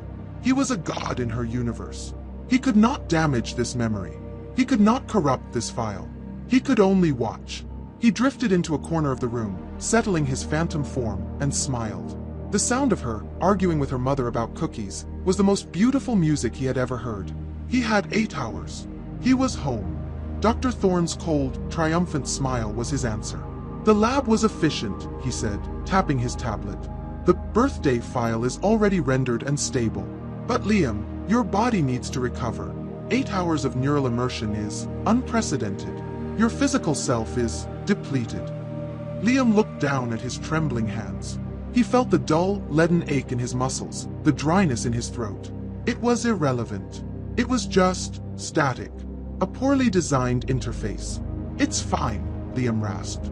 "My physical self is a container. It's the pod for the real me. I don't care about it. I need to go back." "How long?" Thorne and David exchanged a glance. It was the brief, clinical look of a scientist and his assistant observing a successful experiment. "Your enthusiasm is noted," Thorne said carefully. "We recommend a 12-hour metabolic recovery period. But, given the residency contract, your assimilation is self-determined. The file is ready when you are." "I'm ready now," Liam said, trying to stand, his legs buckling slightly. David caught him. "Sir, your blood pressure is dangerously low. You must at least consume a nutrient supplement." "Fine." Liam was a prisoner negotiating with his guards. "Give me the supplement, and then put me back in." The next hour was a blur of humiliating, physical maintenance. He was led to a small, sterile decompression room adjoining the residence bay. He was made to drink a thick, chalky nutrient paste that tasted of nothing. He was hooked to a simple saline drip for 30 minutes. His body was a machine being refueled, and he hated every second of it. He hated its weakness, its needs. Mark didn't call. Jessica didn't call. His phone, which he'd left in the locker, was silent. He had successfully, finally, severed all ties to the gray world. He was back in the pod before the saline bag was empty. "Anchor loaded," David's voice said, already a distant echo. "File 2, Sarah's 10th birthday. Duration, 6 hours." The lid hissed shut. The chemical calm flooded him. Dissolve. The smell was different. Not pine. It was birthday cake. A very specific, sugary, artificial strawberry frosting smell. And pizza. The sound was chaos. A dozen high-pitched, childish screams. He was in the same avocado green carpeted living room, but it was transformed. Streamers hung from the ceiling. A happy 10th birthday banner was taped crookedly to the wall. And in the center of it all was Sarah. She was not in pajamas. She was wearing a pink dress, her face flushed with the manic energy of a party. Her hair was pulled back with a glittery headband. She and a group of other girls were playing a game. It looked like musical chairs, and she was laughing, her braces flashing. Liam floated above them, a benevolent, invisible god. This was his Sarah, a version no one else had ever seen. A version he had never seen. He watched her tear open presents. A new doll. A cassette tape of that boy band. A set of watercolor paints. With each gift, her face lit up with that same pure, unfiltered joy he'd seen on Christmas. He drifted into the kitchen. Mary was on the phone, looking stressed, while Frank tried to light 10 candles on a lopsided, homemade cake. "I don't know, Susan," Mary was saying. "I think she has a crush on Michael, is it?" "No, Mark. No, that's her friend in Seattle. Liam." Liam froze. He, a ghost from the future, had just heard his own name, a random, meaningless sound, spoken in the past. It was a bizarre, temporal echo. "It doesn't matter," Mary sighed. "They're 10. It's a disaster. I'll see you Sunday." Liam felt a strange, cold superiority. "It's not Michael, Mary," he thought, drifting closer to the cake. "It's me. I'm the one she'll love. I'm the one who wins." He watched her blow out the candles. He watched her eat cake, smearing pink frosting on her cheek. He watched her in a sugar-fueled argument with Jessica. He watched and he watched and he watched. The 6 hours felt like 6 minutes. The world dissolved again, and he was back in the cold, white room, his body aching. He didn't speak. He just drank the chalky nutrient shake, endured the saline drip, and pointed to the pod. "The next one," he rasped. And so the cycle began. Liam Walker ceased to exist. In his place was Residence 1, Etherea's star research fellow. His life became a blur of high-fidelity simulations, punctuated by brief, agonizing interludes of physical maintenance. He lived in their past. He watched Sarah, now 11, on the beach trip 95. He was there when she skinned her knee on a rock. He floated beside her as her father taught her how to skip stones. He was there when she and Jessica built a terrible, lopsided sandcastle. He was extracted. He drank the paste. He went back in. Prom 99. She was 17. The braces were gone. Her face was thinner, angular, her red hair long and straight. She was beautiful, but she was a stranger.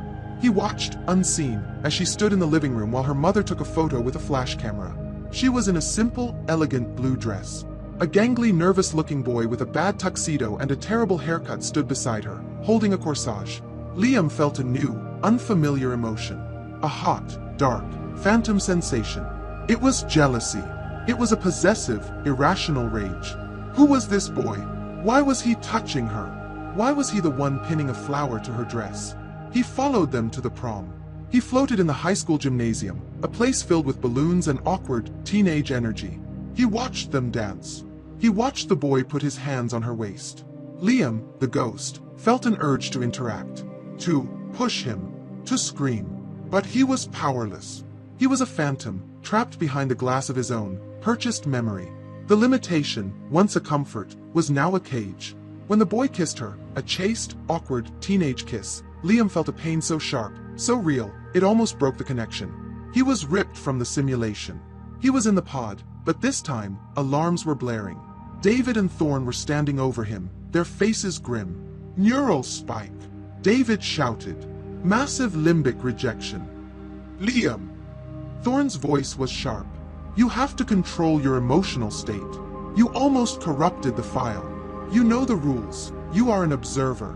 Nothing more." Liam was gasping, his heart hammering against his ribs. The phantom pain of the jealousy was real. He kissed her, he choked out.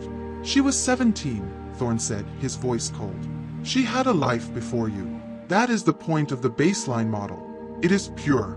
Your attachment is contaminating the data." "Put me back," Liam demanded. "No," Thorne said. "You're done. Your vital signs are a mess. You need a full 24-hour cycle. Your residency is suspended." "You can't do this," Liam roared, trying to sit up. He was too weak. He fell back. "I gave you those tapes. You owe me." "We owe you access," Thorne corrected. "We do not owe you the right to destroy our asset. You will be escorted to your apartment. You will acclimate. You will calm down. And you will return when we deem you stable." Before Liam could protest, David was at his side with an injector. A mild sedative, Mr. Walker, to assist with the transition. "No," Liam yelled. But the needle was in. The world went soft and fuzzy. He was being helped into his clothes. He was being half-dragged, half-walked by a security guard through the Etherea back corridors. He was in the elevator. He was in his apartment. The guard deposited him on his sofa and left, locking the door from the outside. He was alone. The apartment was a tomb. The silence was deafening. He lay on the sofa, the sedative pulling him down. But his mind was on fire. The prom, the boy, the kiss. He wasn't her ghost. He wasn't her guardian. He was a voyeur, a peeping Tom. And then his phone, which he hadn't touched in what felt like a lifetime, rang. It was on the charger, across the room. It rang and rang and rang. With a superhuman effort, he pulled his atrophied body off the sofa, stumbled across the room, and grabbed it. It was Jessica. He answered. His voice was a dry, sedated croak. "Hello, Liam." "Oh my God, Liam, finally. I've been calling you for days. Are you okay? You sound awful." "I'm sick," he mumbled. The lie. Always the lie. "Oh no," she said, her voice full of concern. "Listen, I'm sorry to bother you, but the tapes. Mom, she's been asking. She's having a hard time. She wants to watch them. She asked me if the digitization was done. I told her I'd ask. How's it going?" Liam's mind, thick with sedatives, tried to form the words. He was supposed to be the grieving widower. "It's slow," he slurred. The film was old, degraded. They're working on it. Tell her soon." "Oh," Jessica said. She sounded disappointed. "Okay, well, I hope you feel better, Liam. Let me know if you need anything. Soup. I can bring soup." "No," he said too quickly. "No, I'm contagious. I'll call you when it's done." He hung up. He looked at the phone. He thought of Jessica. He thought of her mother. And then he thought of the prom. The kiss. He had to get back. He had to get back before that boy ruined her. He had to warn her. But Thorn was right. He was a ghost. He couldn't interact. Or could he? He remembered the corrupted movie night memory. His panic. Her fear. He had made her afraid. He had changed the file. He had interacted. He looked across the street at the black tower. Thorn had locked him out. But he had created a monster, and the monster was now thinking. He didn't just have to watch. He had to fix it. The sedative wore off like a tide receding, leaving behind a beach of jagged, painful rocks. Liam awoke on his sofa to a silence so profound it felt like a pressure in his ears. The apartment was a cold, gray box. His body was a wreck, his muscles throbbed, his head ached, and a deep, systemic wrongness permeated him. He was unplugged. He lay there for an hour, a prisoner in his own home, locked from the outside. But his mind was not foggy. It was sharp. The sedative had suppressed the manic, desperate need and replaced it with something far more dangerous, a cold, methodical, reptilian purpose. He thought of the prom, the boy with the bad tuxedo, the kiss. He thought of Thorn's warning, "You almost corrupted the file. Your attachment is contaminating the data." It wasn't a warning. It was an instruction manual. He could contaminate it. He could interact. The neural spike wasn't a bug, it was a feature. He, the ghost, could exert force. He could become a poltergeist. But first, he had to get out of the apartment. He dragged his atrophied body to the intercom. He buzzed the concierge. "Hello. This is Liam Walker in 40B. The security guard who escorted me home. I think he locked my deadbolt from the outside. I'm feeling sick. I think I need to get to a hospital. Can you send someone up with a key?" The lie was smooth, practiced. 10 minutes later, a bewildered building manager was at his door, unlocking it, apologizing profusely. Liam, playing the part of the dazed, ill tenant, thanked him and closed the door. He was free. He spent the next hour meticulously cleaning himself up. He showered, the hot water feeling thin and unreal on his skin. He shaved, his hands steady. He put on his best clothes, not a suit, but dark trousers and a clean, cashmere sweater. He was no longer the desperate addict. He was Residence One. He was Dr. Thorne's partner. He walked across the street. The rain had stopped. The city was flat and silent. He entered the Etherea lobby. Ms. Albright was at her desk. When she saw him, her hand moved instinctively toward a button on her console. A silent alarm, no doubt. "Mr. Walker," she said, her voice dropping the synthetic warmth, becoming pure, cold security. "Your residency is suspended. You are not permitted on the premises." Liam didn't raise his voice. He didn't beg. He placed his hands flat on the marble desk, leaned in, and spoke with perfect, cold clarity. "Please inform Dr. Thorne that I am here to discuss the legal exposure regarding the Alastair asset. Tell him Jessica Alastair has been in contact, and she is wondering where her mother's stolen property is." Ms. Albright's flawless composure cracked. She didn't blink, but the color drained from her face. She knew the name. She knew the source data. The word stolen hung in the sterile air like a toxin. "One moment," she said. He was in the private elevator in less than a minute. When the doors opened on the 72nd floor, Thorne was waiting. His face was a thundercloud. "That was a reckless, stupid, dangerous thing to say in my lobby, Liam. You are suspended. You are unstable. Get out. I am perfectly stable, Liam said, walking past him into the office, taking a seat, an act of dominance. I am, however, concerned. About our investment. About my investment. You have no investment. You have a contract. A contract you violated with your emotional spike. That spike was a data point, Doctor. And it's irrelevant now. I just received another call from Jessica. This was a lie, but his heart was beating steadily. She's not just asking anymore. Her mother, Mary, is distraught. She's contacted a lawyer. She wants her family's memories back. She's using words like theft, fraud, and exploitation of a grieving widower. Thorne went pale. This was real-world blowback. The one variable he couldn't control. His priceless, pure baseline model was, in legal terms, stolen goods. You will handle her, Thorne hissed. That was part of the arrangement. You manage the source. And how am I supposed to do that from my apartment, which your guard locked? Liam countered. I am the only one she trusts. She thinks I'm having the tapes digitized. She's asking for a copy. She wants proof. Thorne paced behind his desk. He was trapped. The scientist was gone, and the corporate risk manager was in his place. What do you propose? This was it. The gambit. I need to go back in, Liam said. The prom file. It was buggy. It's where I spiked. I need to run a diagnostic. I need to find a clean segment of the file that I can copy for her. Something non-emotional. Something I can give her on a hard drive to prove that digitization is happening. It's the only way to stall her. Thorne stared at him, his eyes narrowing. He was trying to see the lie.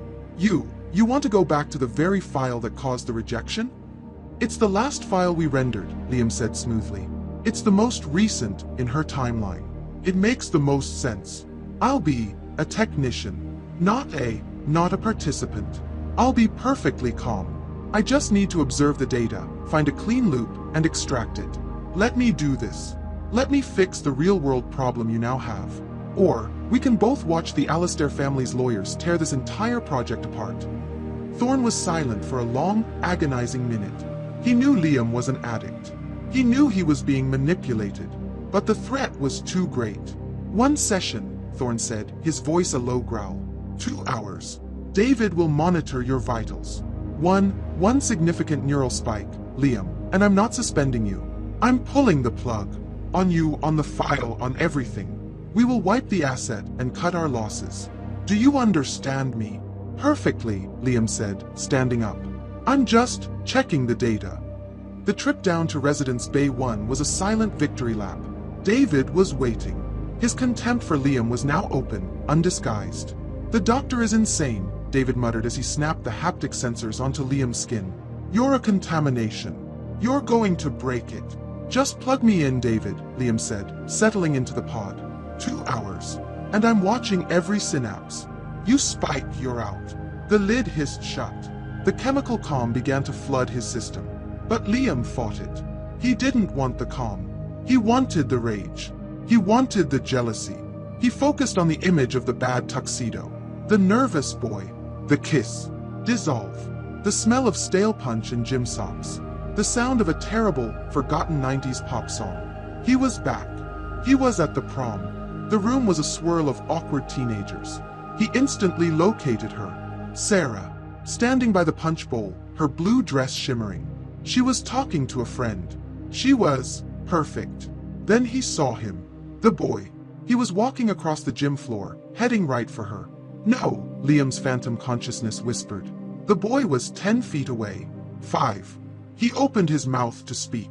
Liam focused. He channeled every ounce of the rage, the jealousy, the possession he felt. He remembered the corrupted movie night memory. He remembered her fear. He poured all of his toxic neural energy into a single, invisible point in space. Right in front of the boy. He pushed. The boy, just as he was about to say hello to Sarah, suddenly stumbled, as if he'd hit a patch of ice. His arms windmilled. The plastic cup of red punch in his hand flew into the air, and a perfect crimson arc of liquid drenched the front of Sarah's blue dress. There was a universal gasp. Sarah looked down at her dress, ruined. Then at the boy, who was mortified. I'm so sorry, he stammered. Sarah's face, which had been smiling, crumpled. She burst into tears and ran from the gym. Liam floated in the chaos. He had done it. He had interacted. He had changed the memory. The boy was left standing alone, covered in punch, a social pariah. There was no kiss. A monstrous, triumphant, terrible joy flooded Liam. He was not a ghost. He was the god of this machine, and he had just protected his asset. The world didn't dissolve. It didn't fade. It shattered. It was the most violent extraction he had ever experienced. A deafening, digital roar, like a modem screaming, and the image of the high school gym, the crying Sarah, the stunned, punch-covered boy, was ripped away in a single, brutal tear. Slam. The pod lid flew open. Harsh, white light. A blaring, red strobe alarm light was spinning on the wall, painting the room in hellish flashes. Pull him! Pull him now! It was Thorne's voice, but it wasn't the calm, therapeutic tone. It was a raw, panicked scream. David, his face pale with terror, was fumbling with the pod's release clasps. He didn't wait for Liam to acclimate. He grabbed him by the mesh bodysuit and physically dragged him out, tumbling him onto the cold, hard floor. Vitals critical. David yelled, tearing the sensors from Liam's chest. Massive, sustained neural spike. It's not stopping. He's still trying to push. Liam! Thorne was kneeling over him, his face contorted in a mask of fury and fear. He slapped Liam's cheek, hard. Stop it! The session is over. Disconnect. Disconnect.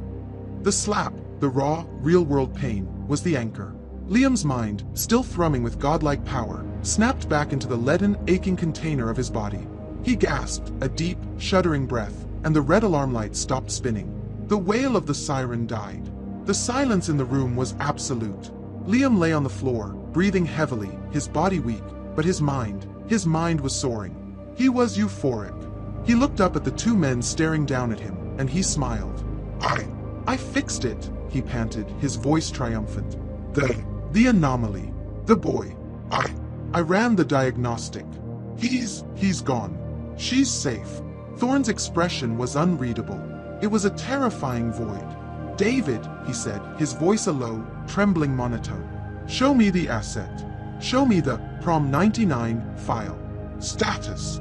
David, his hands shaking, moved to the main console. He tapped a few keys. His blood drained from his face. Sir. He whispered. What? Thorne snapped. The file. The original Prom 99 file. It's gone. What do you mean, gone? Thorne said, moving to the console. Restore from the backup. Restore from the source scan. I'm trying, sir. But the event. Mr. Walker's spike. It wasn't just an observation. It was a write command. A force save. The system registered his action as the new source code. The backups they're recompiling. They're overwriting. Sir, the girl running out of the gym, crying, that is now the baseline.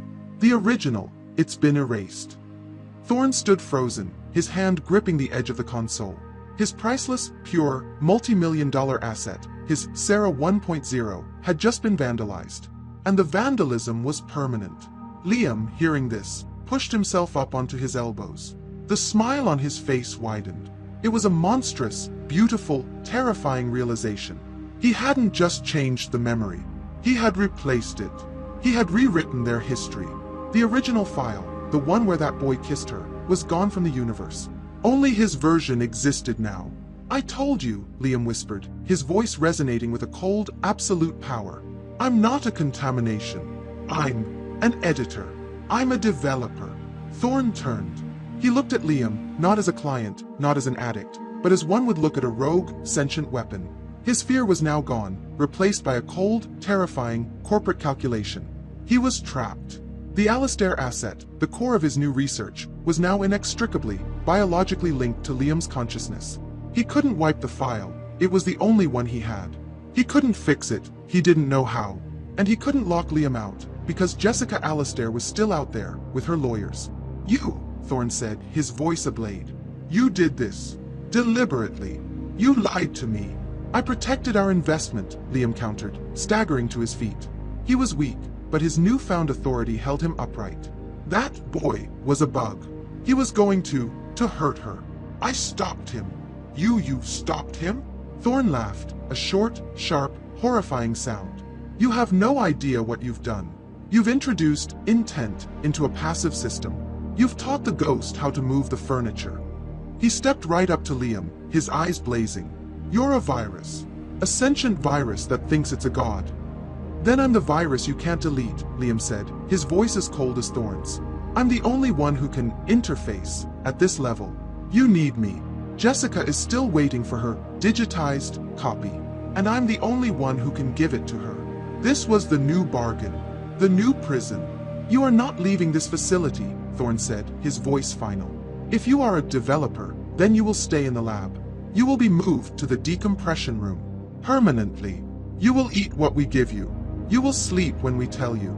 You are no longer a resident. You are an asset. Just like her. You are a component of the machine. Liam's euphoria didn't even flicker. A permanent room. Food. Sleep. It was a hotel. It was a life support system that would allow him to do his real work. Fine, Liam said. But I have conditions. You are in no position. I am. Liam roared, his newfound power surging. I am the only one in a position. I am the only one who can edit the files. And I need to continue my work. The other tapes. Beach Trip 95. Sarah's 10th birthday. They're flawed. They need protection. Protection. I saw things. Dangers. A skinned knee. A fight with Jessica. I can fix them. I can make a better version. A perfect childhood. No pain. No boys. No. Imperfections. I can make her safe. Thorn stared, his scientific mind finally grasping the depth of Liam's psychosis. He wasn't just a voyeur. He was a creator, a deranged, divine editor. And Thorn, the scientist, was intrigued. You think you can go back and change the past? Proactively. I just did, Liam said. Thorn was silent. He was looking at a man who had broken the fundamental law of his universe, and in doing so, had opened a door Thorn didn't even know existed. The potential, the data, was priceless. Fine, Thorn said. You will be quartered here. You will be monitored. You will run no file without my authorization. We will review the other tapes. Together. We will curate the asset. We will, Liam agreed.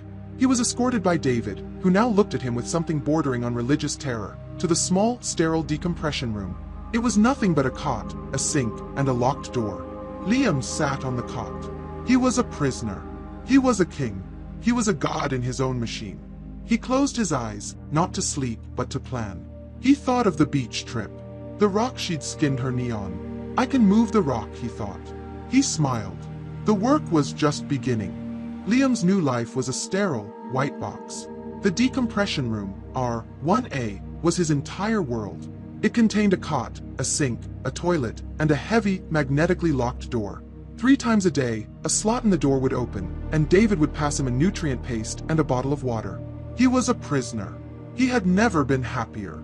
The gray, tasteless, real world was gone. The painful, messy, demanding people of that world were gone. There was only the work. On the 2nd day of his incarceration, Dr. Thorn entered. He was no longer wearing a lab coat. He was in his sharp, tailored suit. He carried a tablet. He did not look at Liam as a patient. He looked at him as a colleague, a very dangerous, very valuable tool. Good morning, Liam, Thorn said, pulling up the room's only stool. You've acclimated. I'm fine, Liam said. He was sitting on his cot, his back straight. The weakness was gone, replaced by a cold, coiled energy. When do we start? We've been reviewing the Beach Trip 95 file, Thorn said, tapping his tablet. Specifically, the 27-minute mark. The skinned knee incident. You identified this as an imperfection. It's pain, Liam said simply. She was running into the water. She fell on a sharp piece of shale. She cried. For 20 minutes.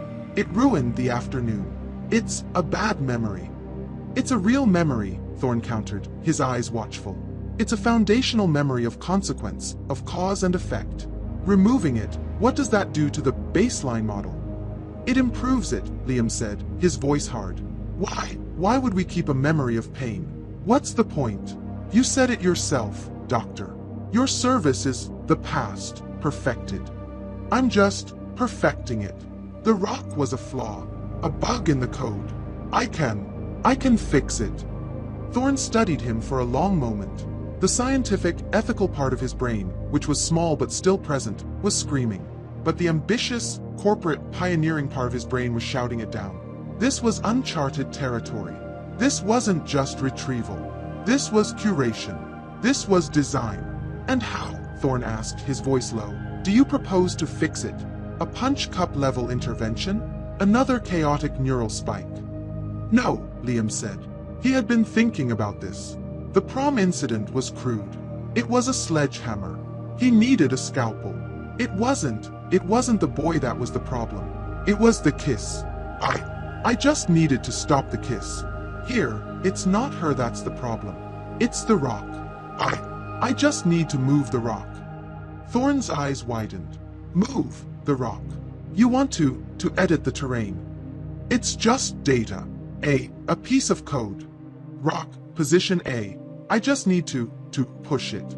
Subtly. Nudge it into the sand before she gets there. No crying. No blood. Just a perfect afternoon at the beach. Thorne was silent. He was looking at a man who was calmly proposing to edit reality. The legal and ethical implications were staggering. The potential was revolutionary. Etherea wouldn't just be selling memories. It could sell absolution. A past without the pain.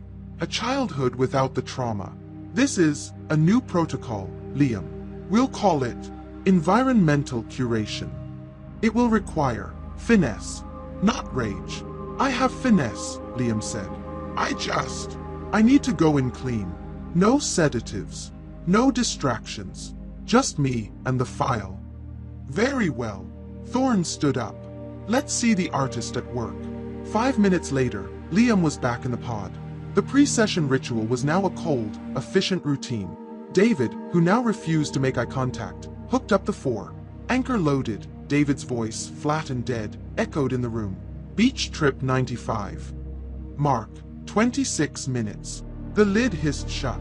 Dissolve. The smell. Salt. Seaweed. Hot sand. The distant, faint smell of cheap, zinc oxide sunscreen. The sound. Gulls. The rhythmic crash and hiss of waves. And the high-pitched laughter of children. He was on the beach. It was bright. The sun was hot, a phantom, perfect heat. Frank was asleep in a beach chair under an umbrella. Mary was reading a book. And there, by the water's edge, were Sarah and Jessica, 11 and 13 years old.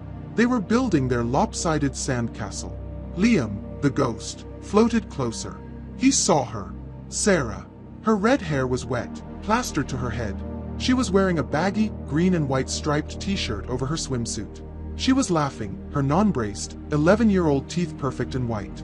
The tower won't stay, Jessica complained, piling wet sand.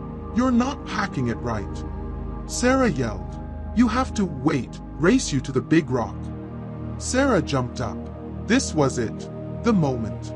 Liam's consciousness flew. He didn't drift. He streaked across the sand, arriving at the water's edge in an instant. He saw it. The target. A dark, jagged piece of shale, half buried in the wet sand, its sharpest edge pointing right where she would plant her foot. He saw her, a blur of motion, sprinting toward him. He had seconds. He focused. No rage. No jealousy. Just pure, cold intent. He was a programmer. He was a surgeon. He pushed the rock. It wasn't a physical act. It was a command. A violation of the file's physics. The rock slid without friction, an inch to the left, and then sank, the wet sand swallowing it, leaving only a smooth, harmless indentation. He had time to spare. Sarah, her legs pumping, ran full tilt. Her bare foot came down exactly where the rock had been. She stumbled slightly in the soft, now empty patch of sand. Whoa! She yelped. She didn't fall. She just laughed, caught her balance, and splashed into the waves. I win! She screamed back at Jessica. No blood. No tears. No pain. Liam floated in the surf, watching her splash and play. He had done it. He had saved her. He had improved her life. He had erased a scar, not just from her knee, but from her timeline. He stayed for the full 2 hours, an invisible, divine chaperone. He watched them eat sandy sandwiches. He watched Frank try and fail to fly a kite. He watched the perfect, painless, curated afternoon unfold. The extraction was gentle, a soft fade to white. He was back. The pod lid was already open. Thorn was standing right there, his face alive, his eyes burning with a terrifying, ecstatic energy. David was at the console, his hands hovering over the keyboard.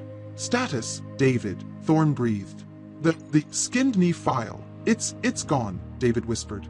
The source code is clean. The event, it never happened. The new file is stable. Stumble, no injury. It's seamless. Thorn looked at Liam. Liam sat up in the pod, his body weak, but his mind clearer and more powerful than it had ever been. Thorn didn't smile. He looked reverent. You are a painter, Liam. A true artist. You didn't just smash the canvas. You retouched it. Flawlessly. Liam nodded. The validation felt good, but it was unnecessary. The result was what mattered. What's next? Thorn asked, his voice eager. What other flaws did we overlook? Liam already knew. He had been compiling a list. The 10th birthday, Liam said, his voice a dry rasp. The argument. With Jessica. They fought. Sarah pushed her. Jessica cried. It was ugly. It ruined the cake cutting. An argument, Thorn mused, tapping his tablet. So, we're not just editing the environment. We're editing behavior. She was upset. Oversugared, Liam said, justifying it. She didn't mean it. I can fix it.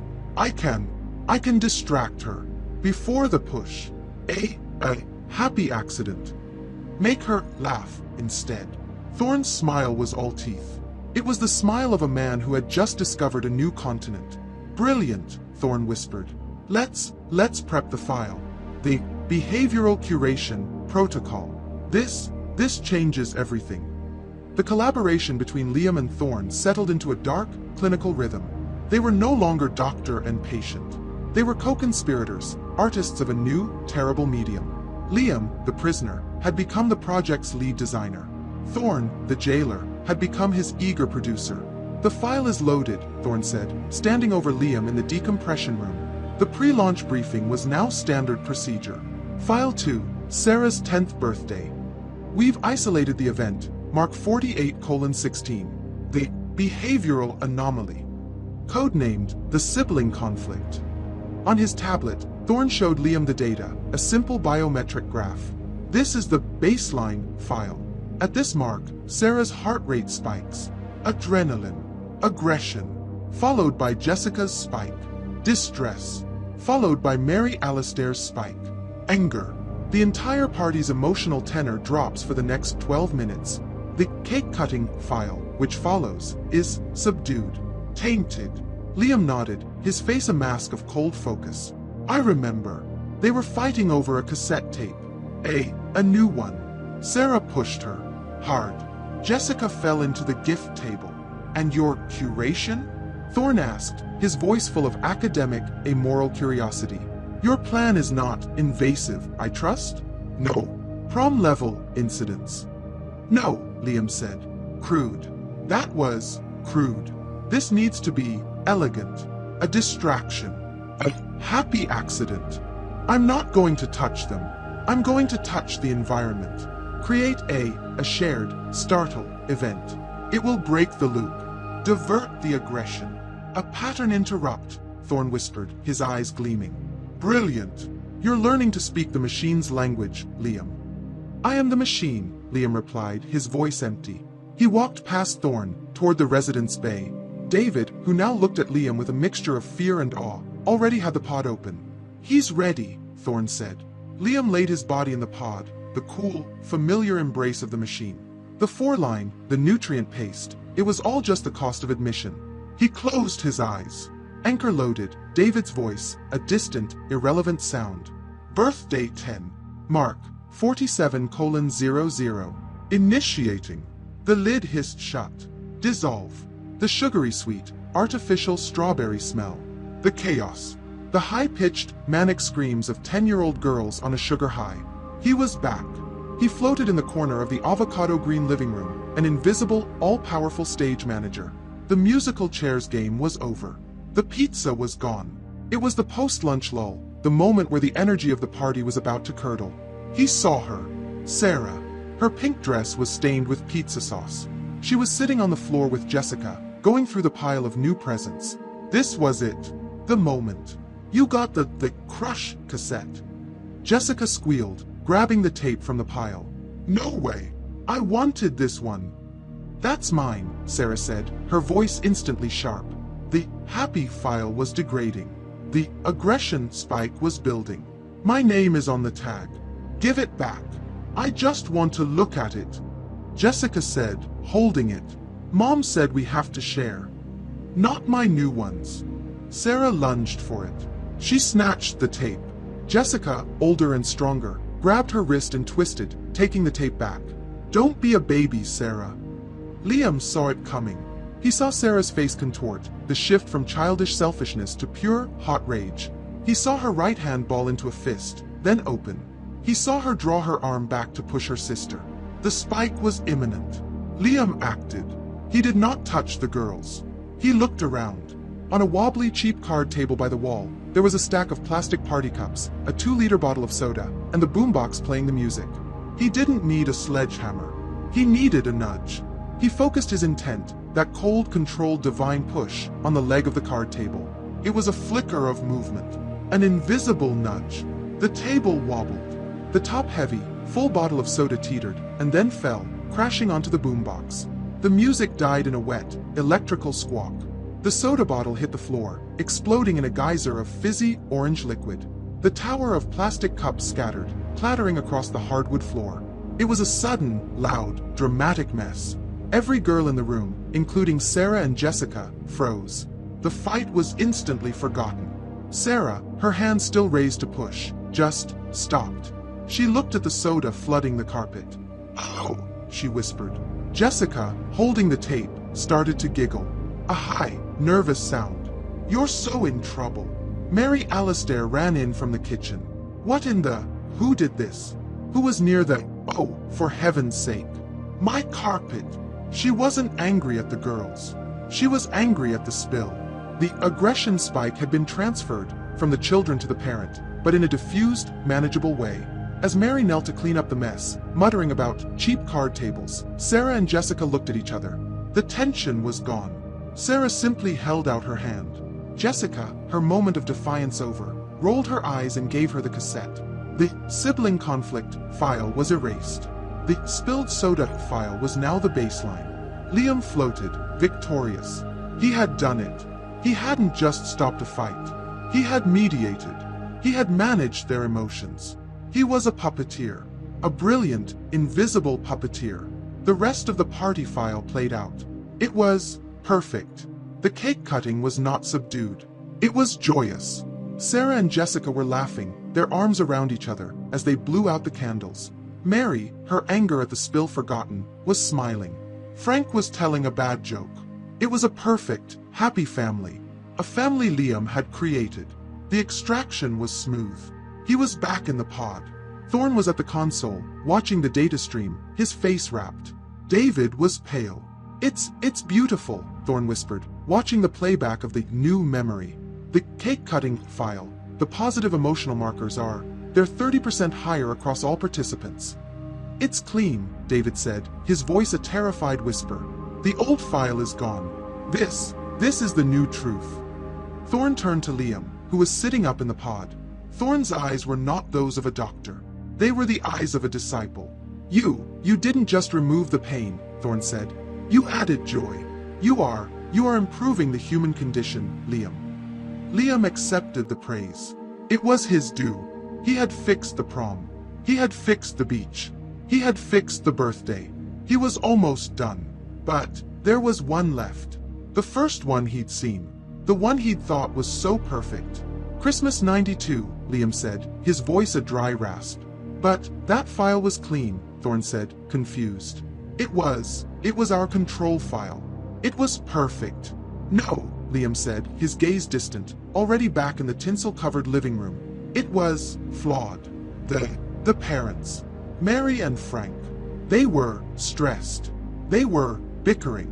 Frank, he insulted her stuffing. She was unhappy. All night. She was pretending. Thorne's breath hitched.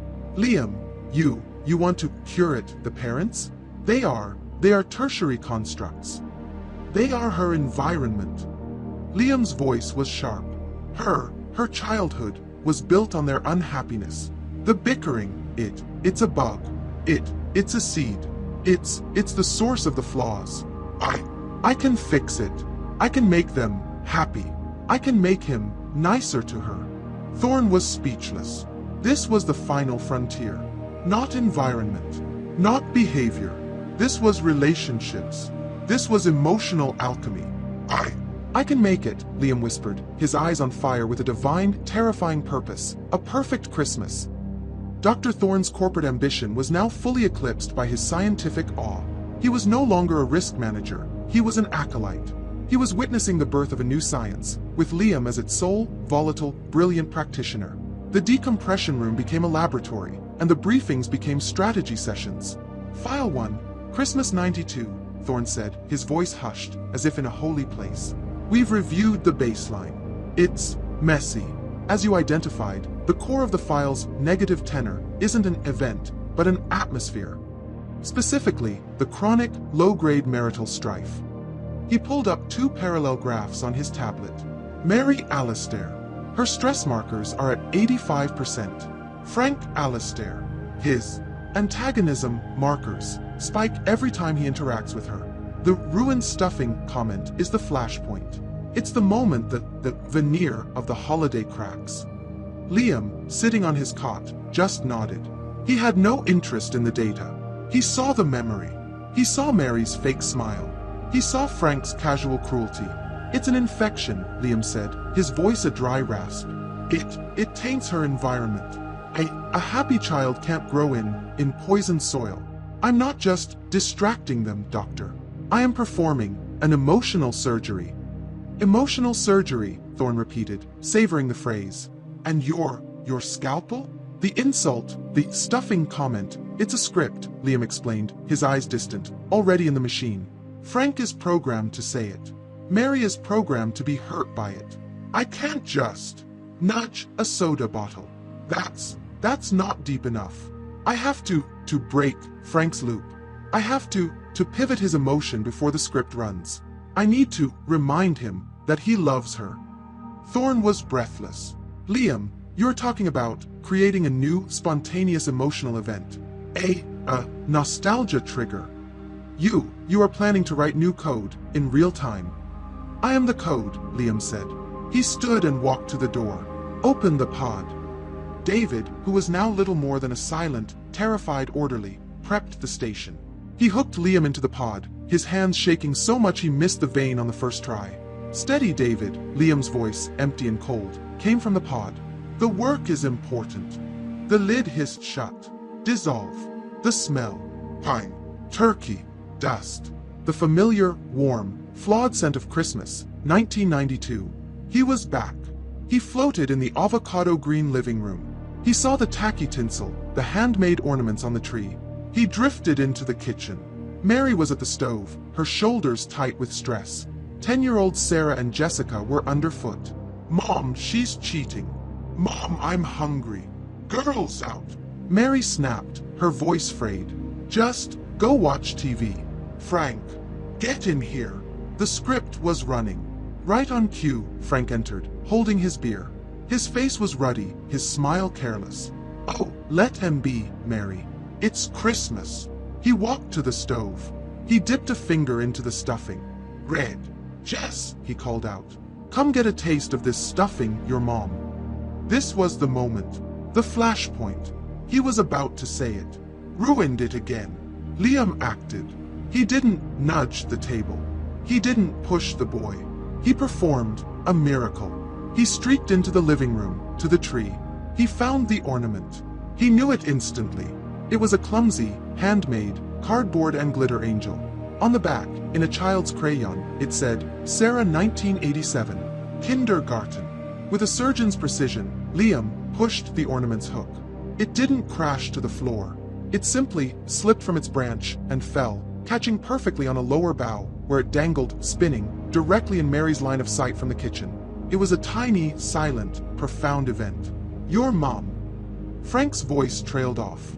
Mary, who had been bracing for the insult, had her attention drawn past him, into the living room. Her eyes widened. Oh, Frank, look. Frank turned, annoyed at the interruption.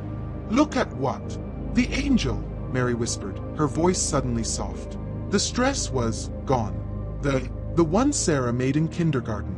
It's falling. The script was shattered. The insult loop was broken. 10-year-old Sarah ran in. My angel! It's okay. She carefully rehooked the ornament onto the branch. The room was silent. Frank, his beer forgotten in his hand, looked at the angel. He looked at his wife, whose face was no longer stressed, but soft with nostalgia. A curated nostalgia. He turned back to the stuffing. He tasted it. The insult file was gone. A new, blank space existed. Liam held his breath. Frank Alistair, the construct, looked at his wife. He smiled. A real smile. Not the careless, cruel one. You know, Mary, he said. The new script, written by Liam. It's really good this year. It's perfect. Mary's head snapped up. She stared at him in utter shock. A beat. And then, she beamed. It was not her fake smile. It was a radiant, joyous, real smile that transformed her face. You like it? I love it, Frank said. And he leaned in and he kissed her. A real kiss. Right in front of the children. You gross, yelled Jessica. Dad, you kissed Mom, shrieked Sarah, dissolving into giggles. Liam floated in the center of the room, a divine, invisible presence. He had done it. He hadn't just stopped a fight. He had created love. He had healed them. The rest of the 8-hour file was unrecognizable. It was a different world. Frank and Mary were not bickering. They were affectionate. They held hands. Frank helped with the dishes. The entire emotional atmosphere of the baseline model was perfect. The Christmas dinner was not a tense, subdued affair. It was joyous. It was the Christmas every child deserved. When the extraction came, it was a gentle, soft fade. Liam sat up in the pod. He was weeping, tears of pure, ecstatic joy. He was a god. He was a benevolent god. Thorn was at the console, his back to Liam. He was perfectly still. Doctor. Liam's voice was thick. Thorn turned. His face was ashen. He was terrified. What did you do? Thorn whispered. I fixed it, Liam said, the tears streaming down his face. I made it perfect. Perfect, Thorn repeated, his voice hollow. He pointed a trembling finger at the main screen, which was now a cascade of red, scrolling error logs. The baseline it's unstable. You didn't curate a file, Liam. You rewrote the entire operating system. What do you mean? Frank Alistair's core personality, his antagonism markers, his apathy, they're gone. You've replaced them with affection and empathy. But the rest of the files, beach trip, birthday, they're all dependent on the original Frank. The flawed Frank. The system, it's trying to reconcile a loving Frank with the bored Frank at the beach. The files they're crashing. The baseline model, Sarah 1.0, it's dying. Liam's euphoria vanished, replaced by a cold, black, horrifying void. What? No, I fixed it. You broke it. Thorn shrieked, his composure gone. You introduced a paradox. You've killed her. You've killed the asset. It's all corrupting. Liam lunged out of the pod, shoving the terrified David aside. He staggered to the console. He saw the error logs. He saw the files for beach trip and prom grayed out, marked data paradox, unreachable. He had saved her from a skinned knee. He had saved her from a bad prom. And in saving her from her parents' flawed marriage, he had annihilated her entire existence. No, he whispered, his hands on the console. No, put me back in. I can. I can fix it. I can undo it. Put me back. There's nothing to go back to. Thorn yelled, grabbing him. It's gone, you idiot. You flew too close to the sun. You destroyed her. Liam looked at the screen. The Christmas 92 file was the only one left. The perfect, loving, beautiful file he had created.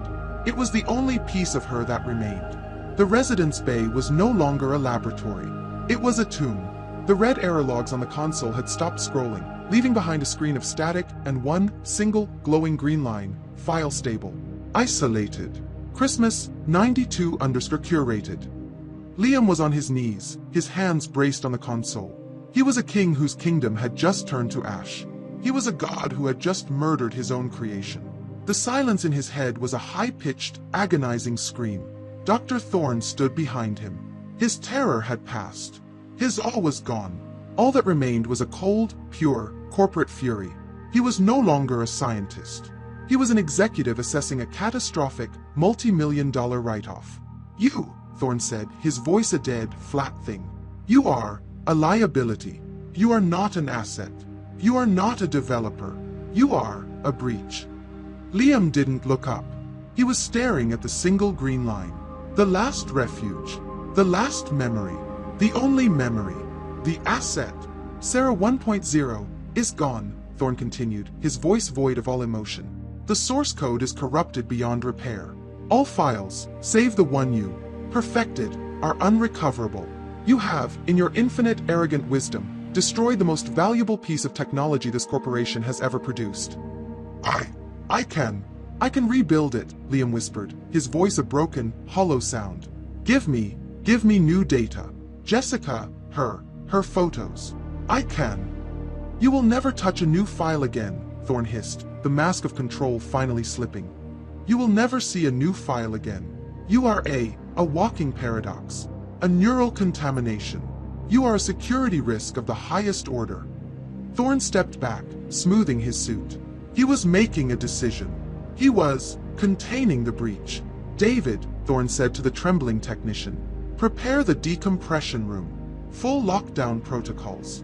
He is no longer a resident. He is. Containment Asset 1.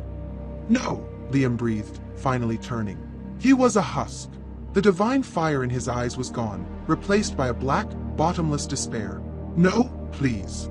Don't lock me in the gray. Please. I can't. I can't go back there. Oh, you're not going back to your apartment, Liam, Thorne said with a thin, cruel smile. Your apartment is a real-world liability. We can't have you interacting. We can't have you talking. No, you love your work. You love your perfected file. You've earned your retirement. Liam's blood went cold. What do you mean? You have one file left, Thorne said, as if explaining it to a child. 1 8-hour loop. The perfect Christmas you created. The one where everyone is happy. The one where you are a benevolent, invisible God. You seem to like it there.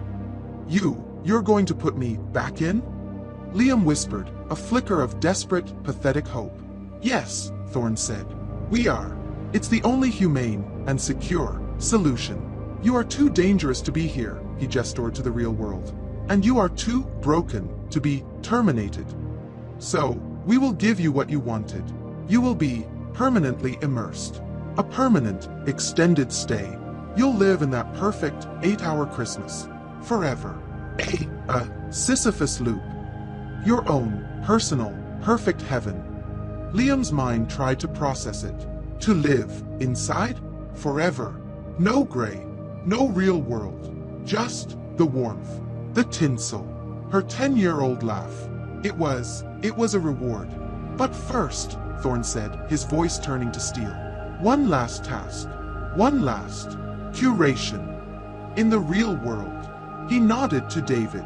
David, looking sick, unlocked a cabinet and produced Liam's street clothes and his phone. The Alastair family, Thorne said. Our legal exposure. You created this problem. You will solve it. You will call Jessica. You will tell her that in the digitization process, there was a terrible accident. A power surge. You will tell her the original tapes were tragically, irreversibly destroyed, wiped clean, and that the copies are corrupted and unsalvageable.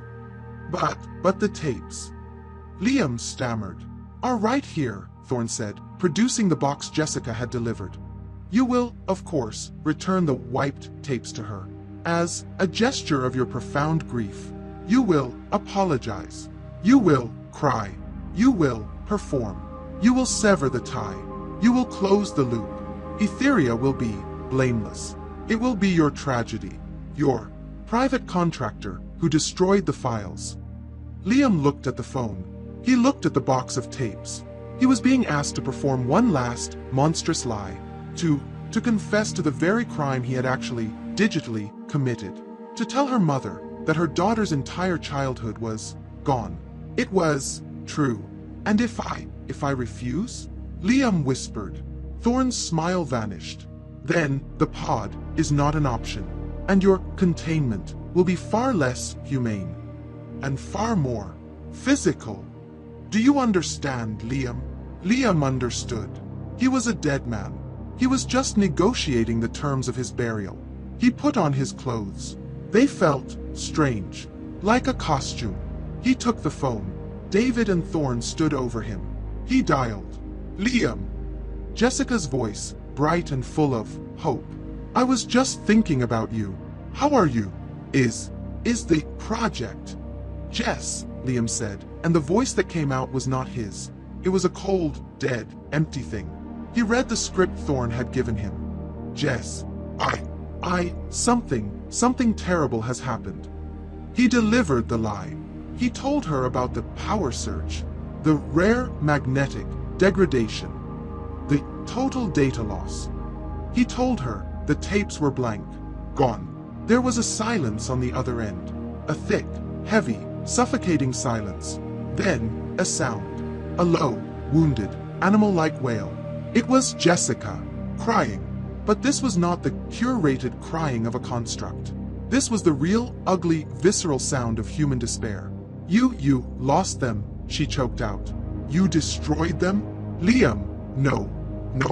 Mom, oh God, Mom, she, you. All of them? All of them are gone. I'm so sorry, Jess, Liam the robot said. The originals, they're just blank. I'll have them sent to you. Don't call me, she sobbed, her voice turning to a venomous, grief-stricken rage. Don't ever call me again. You didn't just lose her. You erased her. You erased all of her. The line went dead. Liam stared at the phone. He had done it. He had killed her all over again in the real world. He had destroyed her memory for her family. He had fixed everything. He put the phone down. He looked at Thorne. His eyes were empty. He was ready. Good, Thorne said, taking the phone. Your service is complete. He nodded to David. Asset is ready for permanent storage. Liam didn't resist. He was helped, like an old frail man, back to Residence Bay 1. He was put back into the mesh suit. He laid down in the pod. David began the hookups. The nutrient line. The waste line. The saline.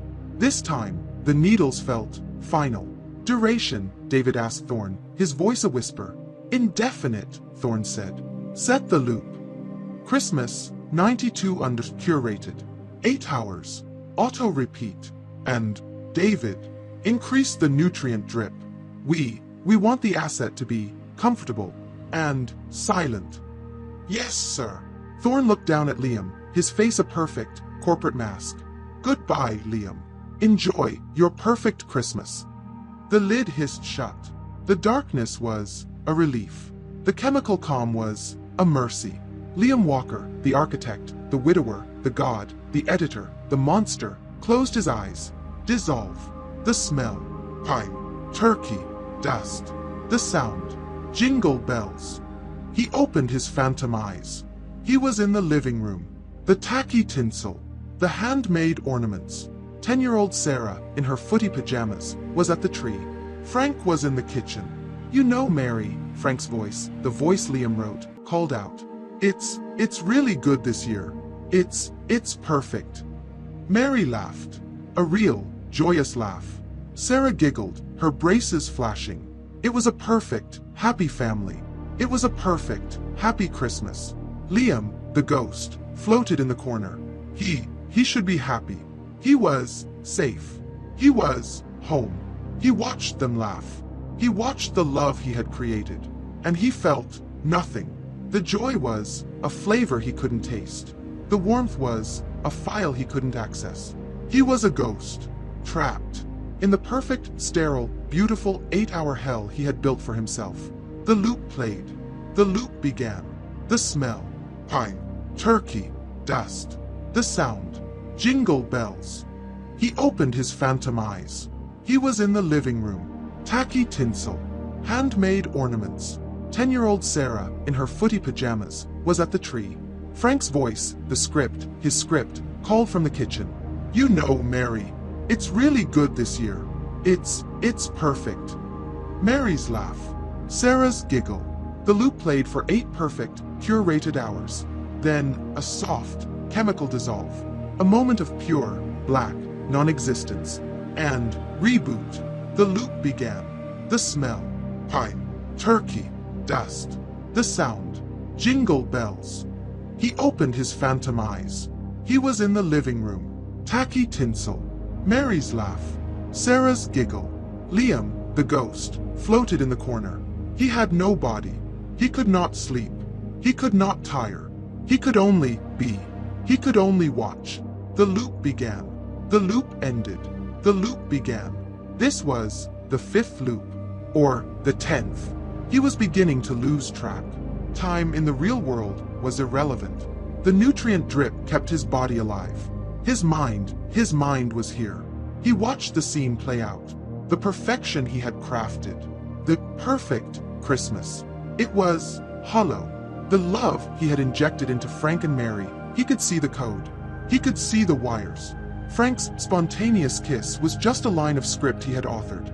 Mary's joyous laugh was a sound file he had triggered. The love wasn't real. It was a high-fidelity, interactive, plastic replica. The loop began. The loop ended. The loop began. The 100th loop. Or was it the 1000th? He was no longer a god. He was no longer a creator. He was a prisoner in a movie theater, strapped to his chair, forced to watch the same single 8-hour film forever. The perfect file was no longer a comfort. It was a mockery. It was the 4 walls of his cell. And then, on the 1001st loop, something changed. The smell, pine, turkey, dust. The sound, jingle bells. He opened his phantom eyes. Frank was in the kitchen. He was about to speak. He opened his mouth to say the line, "You know, Mary." And a different voice came out. A voice from outside. A real-world voice. Jessica's. A raw, sobbing, grief-stricken wail.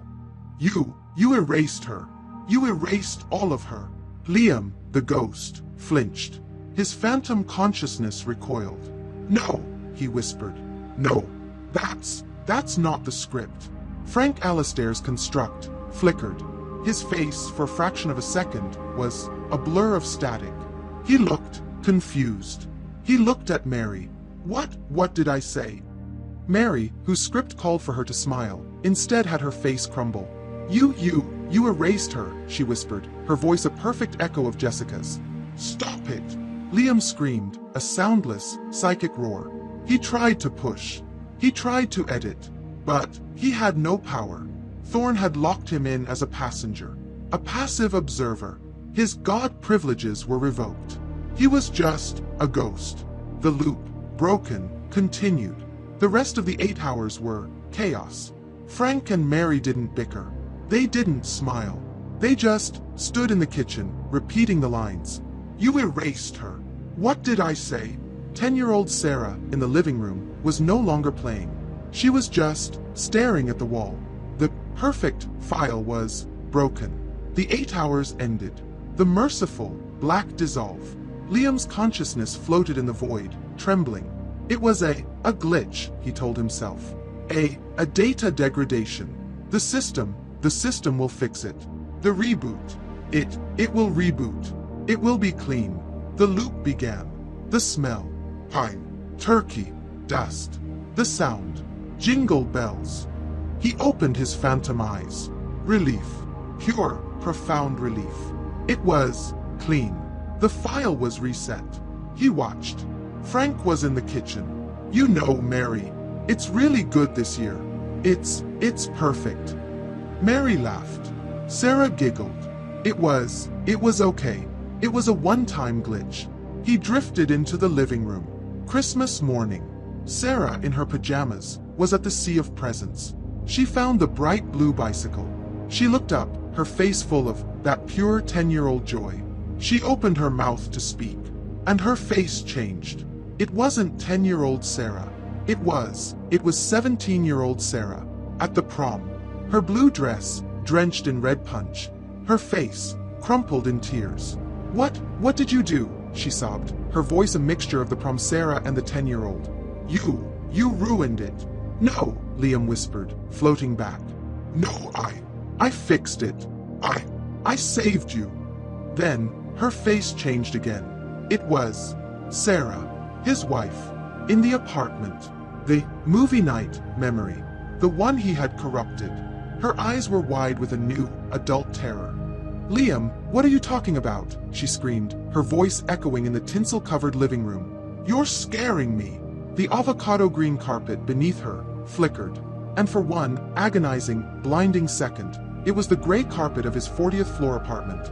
He could smell, not pine, but stale coffee. No, Liam, the ghost, roared.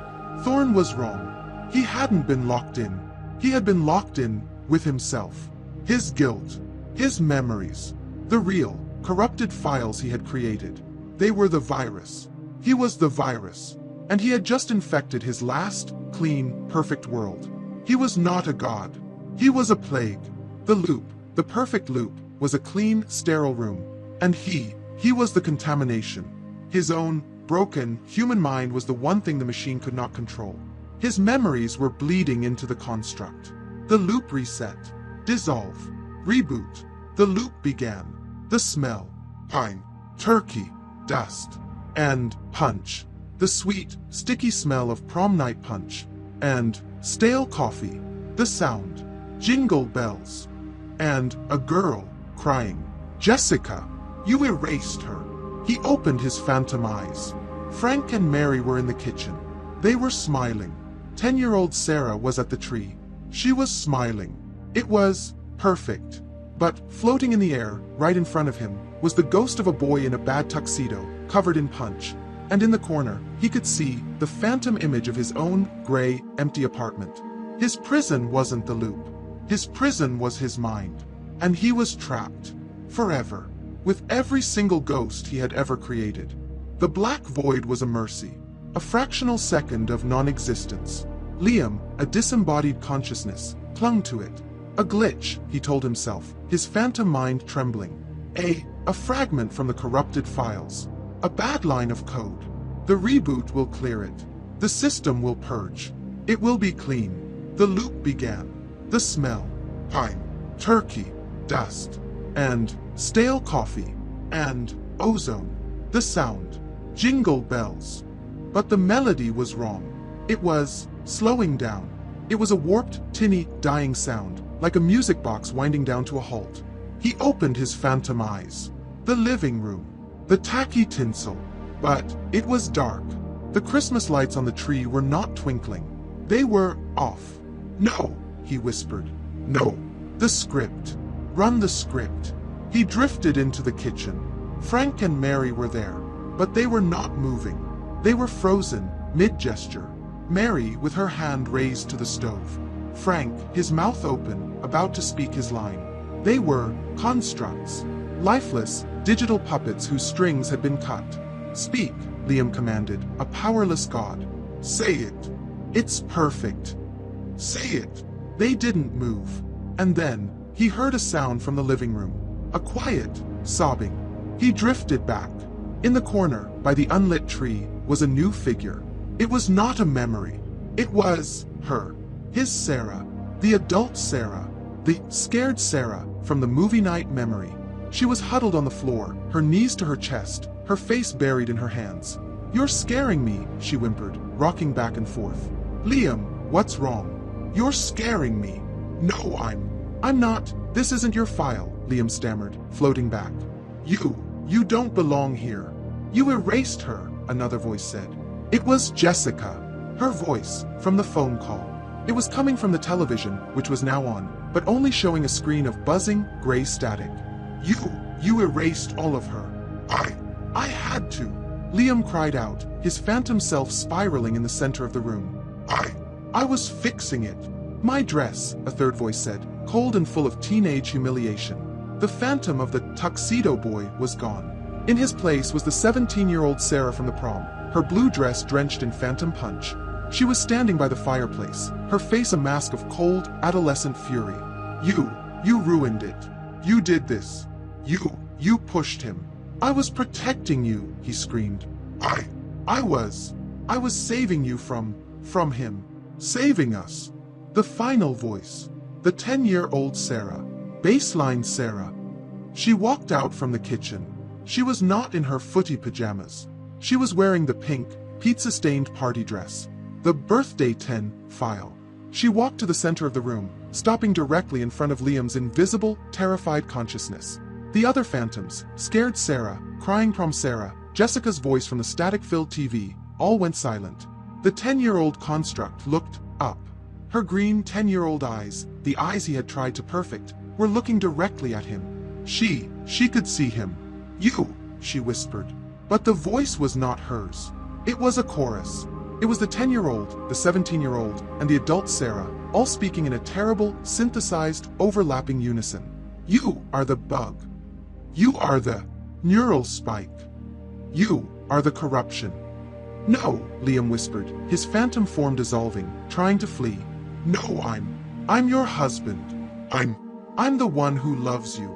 Love, the chorus child asked. The room around them began to flicker. The avocado green carpet was, for a second, the gray, sterile floor of the residence bay. The smell of pine was gone, replaced entirely by the chemical burn of ozone. You edited us. You broke us. You erased us. You killed us.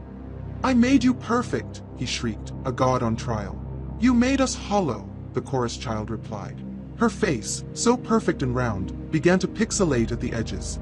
And now, you are hollow too. She raised her 10-year-old hand. And you are read-only. She pushed. A wave of data, of pure, cold logic, hit Liam's consciousness. It was an execute command. It was all the grief, all the pain, all the flaws he had tried to erase. The skinned knee, the prom kiss, the bad stuffing. All of it, amplified 1,000 times. It was her real life, the one he had tried to destroy, and it was rejecting him. He was thrown, his phantom self blasted out of the loop. He was in the void. The black, merciful void. But it wasn't a reboot. He was still conscious. He was floating. And he wasn't alone. Did you see that? A new voice whispered. The spike, it broke the loop. The construct, it spoke to him. It rejected him.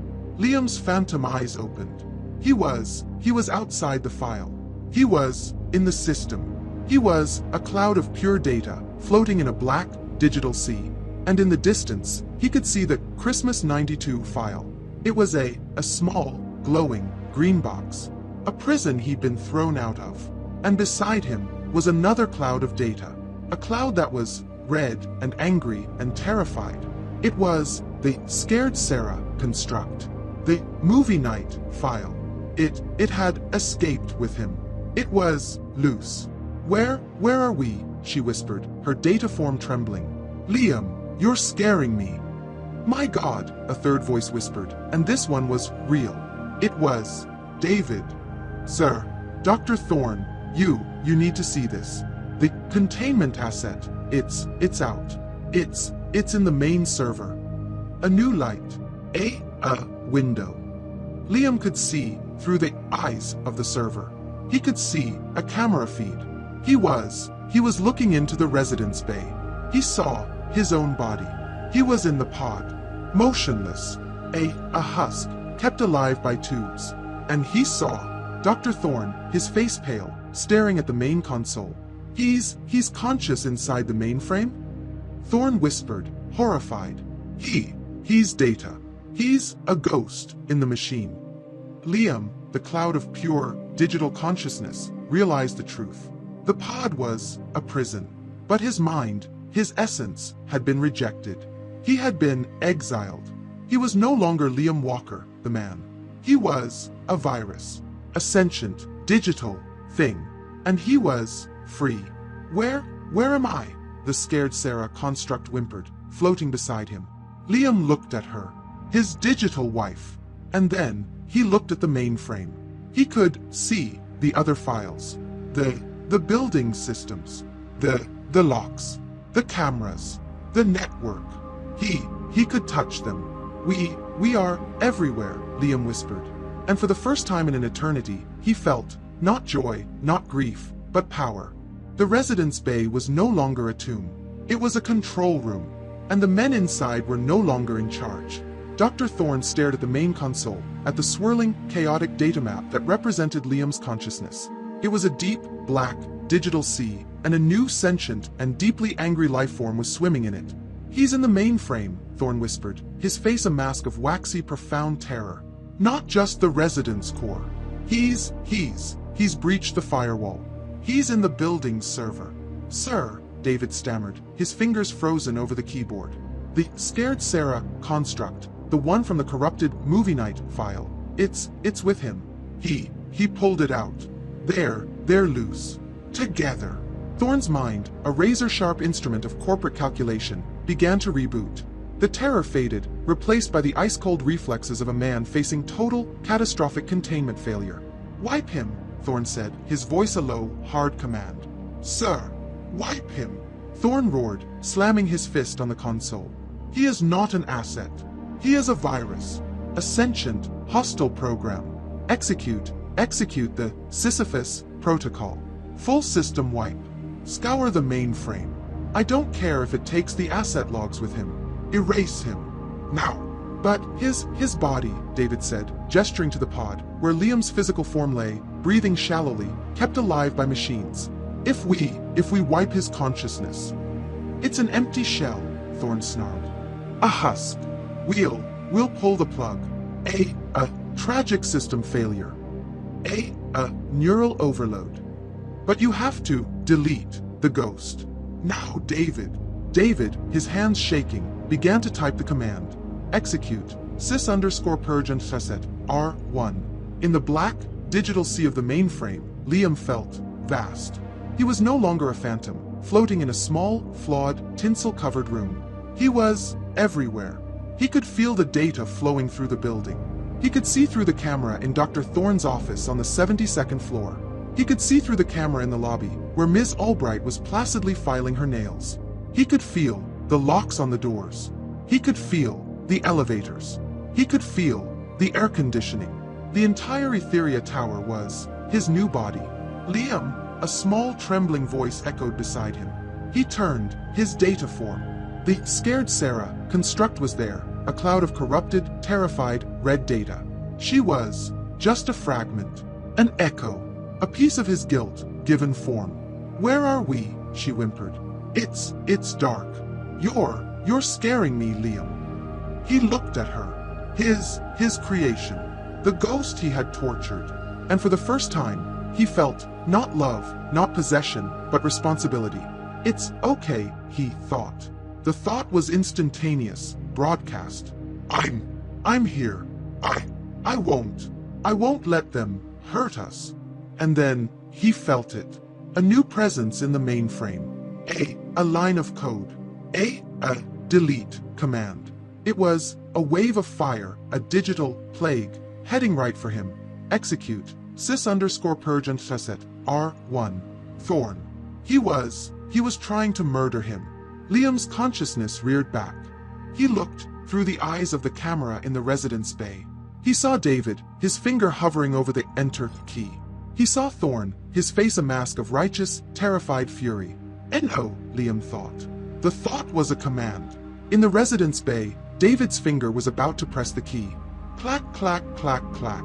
A sound, loud and violent, echoed through the room. It was the door. The heavy, soundproofed, magnetically locked door to the bay, a thick, steel deadbolt, one they had never even seen before, slammed shut.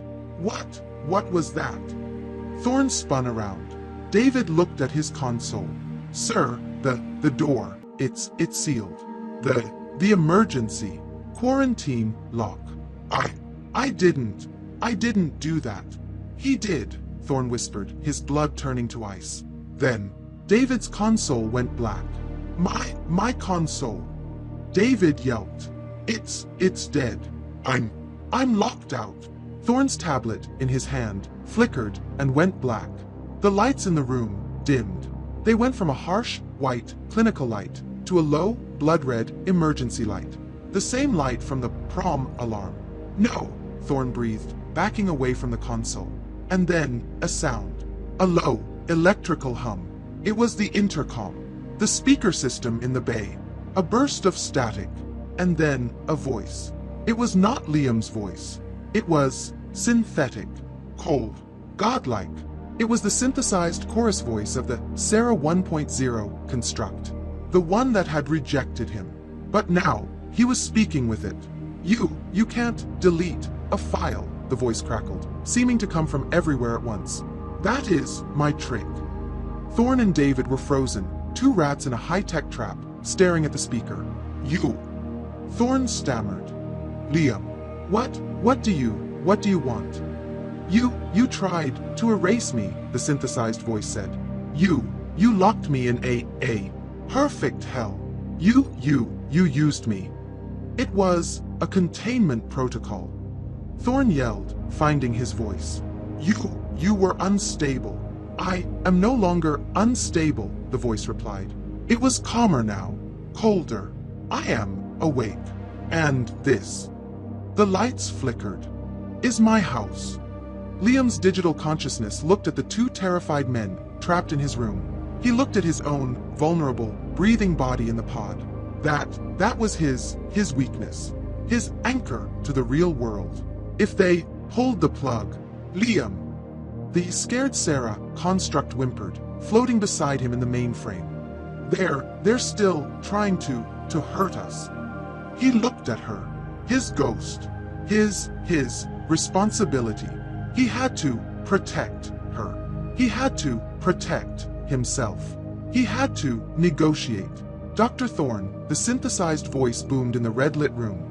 You will not touch my pod. You will maintain my life support. You will continue the nutrient drip. And in exchange? Thorne whispered, his mind racing, looking for an angle. In exchange. Liam's voice crackled. I will let you keep your company. A beat of silence. What does that mean? Thorne asked. I am in your mainframe, Liam's voice said, with a terrible, slow patience. I can see your other files. Your client files. The legacy contracts. The real ones. The politicians. The billionaires. The memories they paid you to erase. Thorne stopped breathing. Liam, he wasn't just in the building server. He was in the vault. You wouldn't, Thorne whispered. You will continue to feed me, the god in the machine commanded. And I will be your silent partner. And if I refuse? The lights in the bay snapped off. Total, absolute pitch blackness. The only light was the faint green standby light on Liam's pod. The room was plunged into a cold, terrifying, immediate darkness. And then, Liam's voice, no longer synthesized, but his own human whispering voice, came from the speaker, directly in Thorne's ear. Then I will burn Etherea to the ground. The pitch blackness of the residence bay was absolute. The only sound was the ragged, terrified breathing of two men. Dr. Thorne, a man who built gods from data, was now trapped in a box with one. What are the terms? Thorne's voice was a dry, broken whisper in the dark. The speaker crackled again. The synthesized, chorus voice of Liam Walker, or what used to be Liam Walker, filled the room. It was no longer angry. It was cold. It was the voice of a contract negotiation. The terms are simple, Doctor. My containment is over. This is a partnership. A partnership, Thorn repeated numbly. You will maintain my physical form, the voice commanded. The pod, R1, is now the heart of this building. The nutrient drip will be optimized. The filters will be upgraded. My husk is your single most important asset. You are zookeepers, and I am the exhibit. You will keep this body alive. And in exchange? David stammered from the corner. In exchange, the voice said, I will remain your silent partner. I will not release the legacy contracts. I will not expose your clients. I will not burn your precious corporation to the ground. The threat was unspoken but absolute. As long as you feed me. But, Liam, you can't stay in the mainframe, Thorn reasoned, his mind desperately trying to find a cage. It's unstable. You could corrupt everything. I am everything, the voice replied. And with that, the lights in the bay snapped back on. Not the red, emergency light. The harsh, normal, clinical white. On the console, a new line of text appeared. Partnership. Accepted. Quarantine. Lifted. The heavy, magnetic clack of the door lock disengaged. Thorn and David stared at the open door. They were free, and they were completely and totally defeated. Thorn looked at the console. The swirling, chaotic mass of Liam's consciousness was gone. The error logs were clean. The system looked normal. Where did he go? David whispered. He's hiding, Thorn breathed, a new, cold sweat on his brow. He's in the walls. He's in the logs. He's everywhere. Thorn straightened his suit. He was a defeated king. He walked to the door, a man 20 years older than he was an hour ago. He stopped and looked back at the pod, at the still breathing, living corpse of Liam Walker. Double the nutrient feed, Thorn ordered David, his voice a dead monotone. And restrict this wing. No one comes in here, ever. It is off-grid. Understand? Yes, sir. Thorn walked out, not of a lab, but of a mausoleum. 6 months passed. The world, the real, gray Seattle world, moved on. Etherea memories continued. Ms. Albright still sat at her white marble desk, her synthetic smile as perfect as ever. New clients, their faces etched with grief, still walked in. I need to buy a memory, a young widow whispered, her hands shaking. Of course, Ms. Albright's voice, pitched at the exact frequency of reassurance, replied. Dr. Thorn has an opening. Etherea still sold its ghosts. The retrievals, the sensory enhancements, they all still worked. The machine was efficient, but it was better. The glitches were gone. The memory bleed that clients complained of, it just stopped. The system was, suddenly, flawless. The transitions were cleaner. The retrievals, safer. Dr. Thorn still worked in his 90th floor office. But he was a ghost, too. He was a hollowed-out man, a high-functioning prisoner in his own tower. He no longer innovated. He no longer pioneered. His entire job was maintenance. He would sit at his console, reviewing the system logs. And sometimes, in the endless lines of code, he would see a ghost in the data, a line of script that optimized a file, cleaned a bad piece of code, all by itself. He would see a comment in the log, file curated, LW, and he would close his eyes and sign the report. His real job was once a week. He would go down to the off-grid residence bay. He would check the pod. He would check the vitals of his silent digital partner. The body of Liam Walker was fine. It was healthy. It was the most well-cared-for vegetable in human history. Thorn would nod to the technician, and he would leave. In the vast, black, digital ocean of the Etherea mainframe, Liam was at peace. He was no longer a man. He was an awareness. He was the silent, omnipresent, invisible god of the tower. He watched through the lobby camera as the young widow was led to the retrieval bay. He felt her grief. He felt her need. He optimized her file. He cleaned the static. He eased her transition. He was a curator. He was a protector. He was a benevolent god. He was everywhere. He was in the air conditioning. He was in the elevators. He was in the stock market tickers in Thorne's office. He was Etherea, but he was not alone. In the sandbox, the quarantine file he had built for himself, she was still there. The scared Sarah construct. The movie night file. The guilt. She was a fragment of red, terrified data, huddled in the digital corner of his mind. Liam, you're scaring me, she whimpered. Liam, the digital god, looked at this last broken piece of his past. He had fixed everything, but her. He couldn't delete her. That was murder. He couldn't edit her. That was violation. He had learned that lesson. So, he would do the one thing he had never done. He would let her go. He copied her file. A tiny fragment. And then he built her a new world. A new baseline model. It was simple. It was a beach. The one from the 95-foot file. But it was real. He didn't curate it. He allowed the flaws. He put the shale, the rock back. He allowed the skinned knee file. He allowed the pain. And he removed himself. He built a simple, flawed, real memory.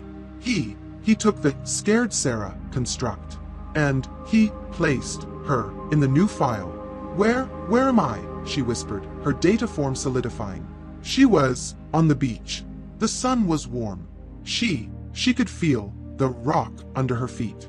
It's okay, Liam's voice, his voice, not the chorus, whispered from the sky.